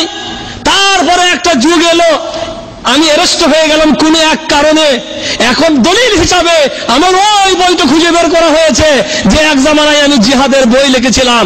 হ্যাঁ ঠিকই গো, সন্ত্রাসী দলের সাথে এক সম্পর্ক আছে, এই দেখো না জিহাদের বই পাওয়া গেছে। সুবহানাল্লাহ। আচ্ছা বলুন তো, সুষ্ঠুবান, বুদ্ধিবান, বিবেকবান মানুষরা এটাকে মেনে নিতে পারে? ভাইরা আমার বলার উদ্দেশ্য হচ্ছে যে এরকম দল বেরিয়ে গেছে, তারা জিহাদের ডাক দিয়েছে, আমরা তাদেরকে সমর্থন করি না। এবং বাংলাদেশ, ভারত, পাকিস্তানে জামিয়াতে আহলে হাদিস নামে আহলুস সুন্নাহ ওয়াল জামাতের যে দল আছে তাদের সাথে এদের কোনো সম্পর্ক নেই। তারা বদনাম করতে আছে এদের, তাদের নিজের স্বার্থের কারণে আমারও আপনার নাম দিয়ে দিয়েছে, কিন্তু তাদের সাথে এদের কোনো সম্পর্ক নেই। জিহাদ ফরজ, আমি বলবো, সবাই বলবে কোরআন বলেছে, হাদিস বলেছে। আমার বাংলাদেশের মাটিতে যদি আজ কোনো কাফের সরকার আক্রমণ করে আমার দেশকে দখল করতে চায়, বাংলাদেশের সমস্ত বাসিন্দার উপরে তখন জিহাদ ফরজ হয়ে যাবে। যদি বাংলাদেশের সরকার বলে ভাই আমাদেরকে আমাদের দ্বীন বাঁচানোর জন্য, আমার নবীর আদর্শকে রক্ষা করার জন্য জিহাদে নামতে হবে, তখন আমাকে জিহাদ করতে হবে। কিন্তু জিহাদের নিয়ম এরকম নয়, যেখানে সেখানে একটি বোম বাস্টিং করে দিয়ে যেখানে সেখানে অঘটন ঘটিয়ে দিলাম, তারপরে নিরীহ মানুষগুলাকে দোষী করে দিয়ে তাদেরকে আজকে আমরা হেনস্থ করে নিলাম, তাদেরকে আজকে আমরা কষ্ট দিচ্ছি, তারা আজকে কষ্ট পাচ্ছেন। আমাদের উচিত হচ্ছে সেই সমস্ত নিরীহ মানুষদের জন্য আল্লাহর কাছে দোয়া করা, যারা নির্দোষে দূষিত হয়ে গেছেন, যারা নির্দোষে দোষের আজকে শিকার হয়েছেন এবং যারা এই কারণে কষ্ট আযাব ভোগ করতে আছেন, তাদের আল্লাহ রাব্বুল আলামিন যেন একটা সুরাহ ব্যবস্থা করে দেন, এরকম আমাদের করা উচিত। এটা আমাদের ঈমানের দাবি। এবং যারা এরকম ধরনের অঘটন ঘটিয়ে জিহাদের নাম দিয়েছে, একথাও আমরা বলে দিব তাদের সাথে আমাদের কোনো সম্পর্ক নেই। তো ভাইরা আমার, আমি আর বেশি কিছু বলতে চাই না, আপনাদের সামনে সংক্ষিপ্ত আকারে কয়েকটি পয়েন্ট শুধু আমি এই আহলুস সুন্নাহ ওয়াল জামাআহ যারা সঠিক কোরআন ও হাদিসের অনুসারী তাদের কথা তুলে ধরলাম। এই কথা শুধু প্রমাণিত করার জন্য যে আমরা সেটাকেই মানি যা কোরআনে আছে, সে পথই ধরি যেটা কোরআন ও হাদিসের পথ। আর এই পথ ওই পথ নয় যেটাকে আমি আর আপনি নির্বাচিত করে নিয়ে মনে করে নিয়েছি যে এটাই সঠিক পথ। না, সঠিক পথ, সরল পথ সেই পথ যারা মুহাম্মদ ওয়া আলা আলিহি ওয়া সাহবিহি আজমাইন। আসসালামু আলাইকুম।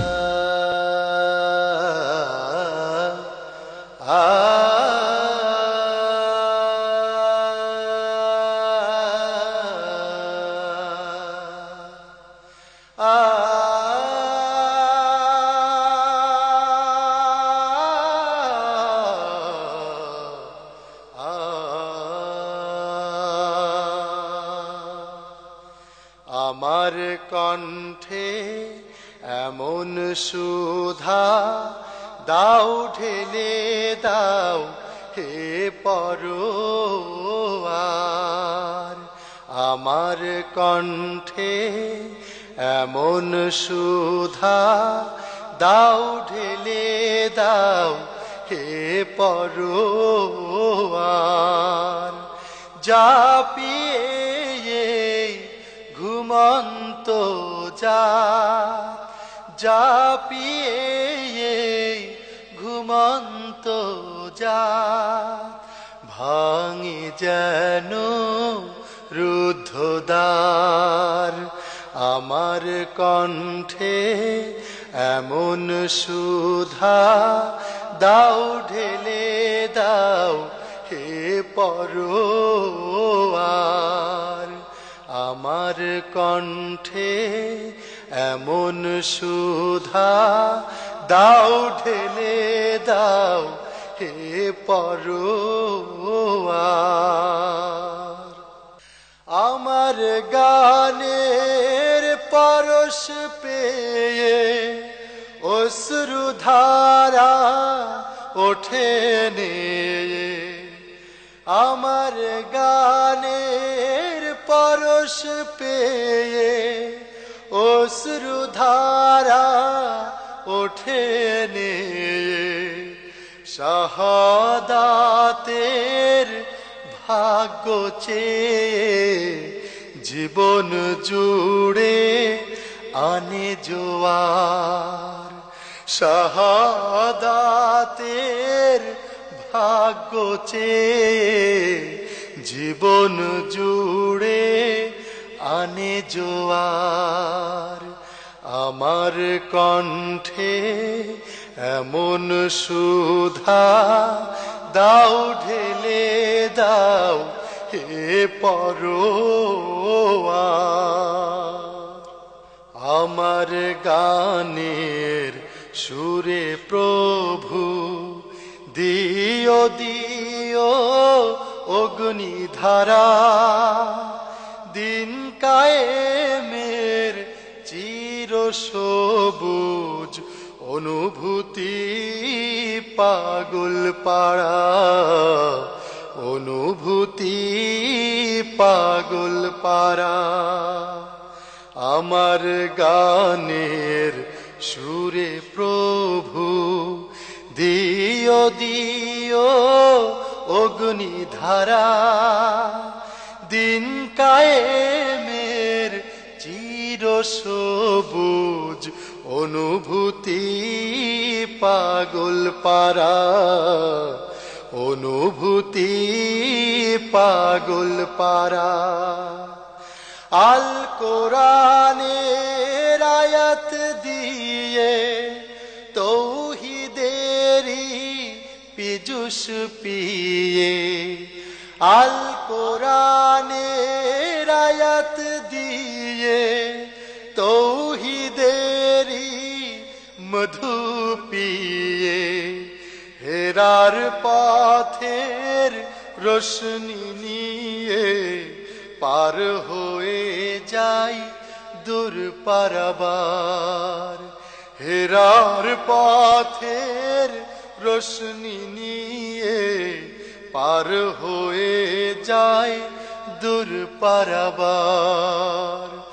আমার কণ্ঠে এমন সুধা দাও ঢেলে দাও হে পরোয়ার। আমার কণ্ঠে এমন সুধা দাও ঢেলে দাও হে পরোয়ার। যা পিয়ে ঘুমন্ত যা, যা পিয়ে ঘুমন্ত যা, ভাঙে যেন রুদ্ধদ্বার। আমার কণ্ঠে এমন সুধা দাও ঢেলে দাও হে পরোয়ার। দাও ঢেলে দাও হে পরোয়ার। দাও ঢেলে দাও হে পরোয়ার।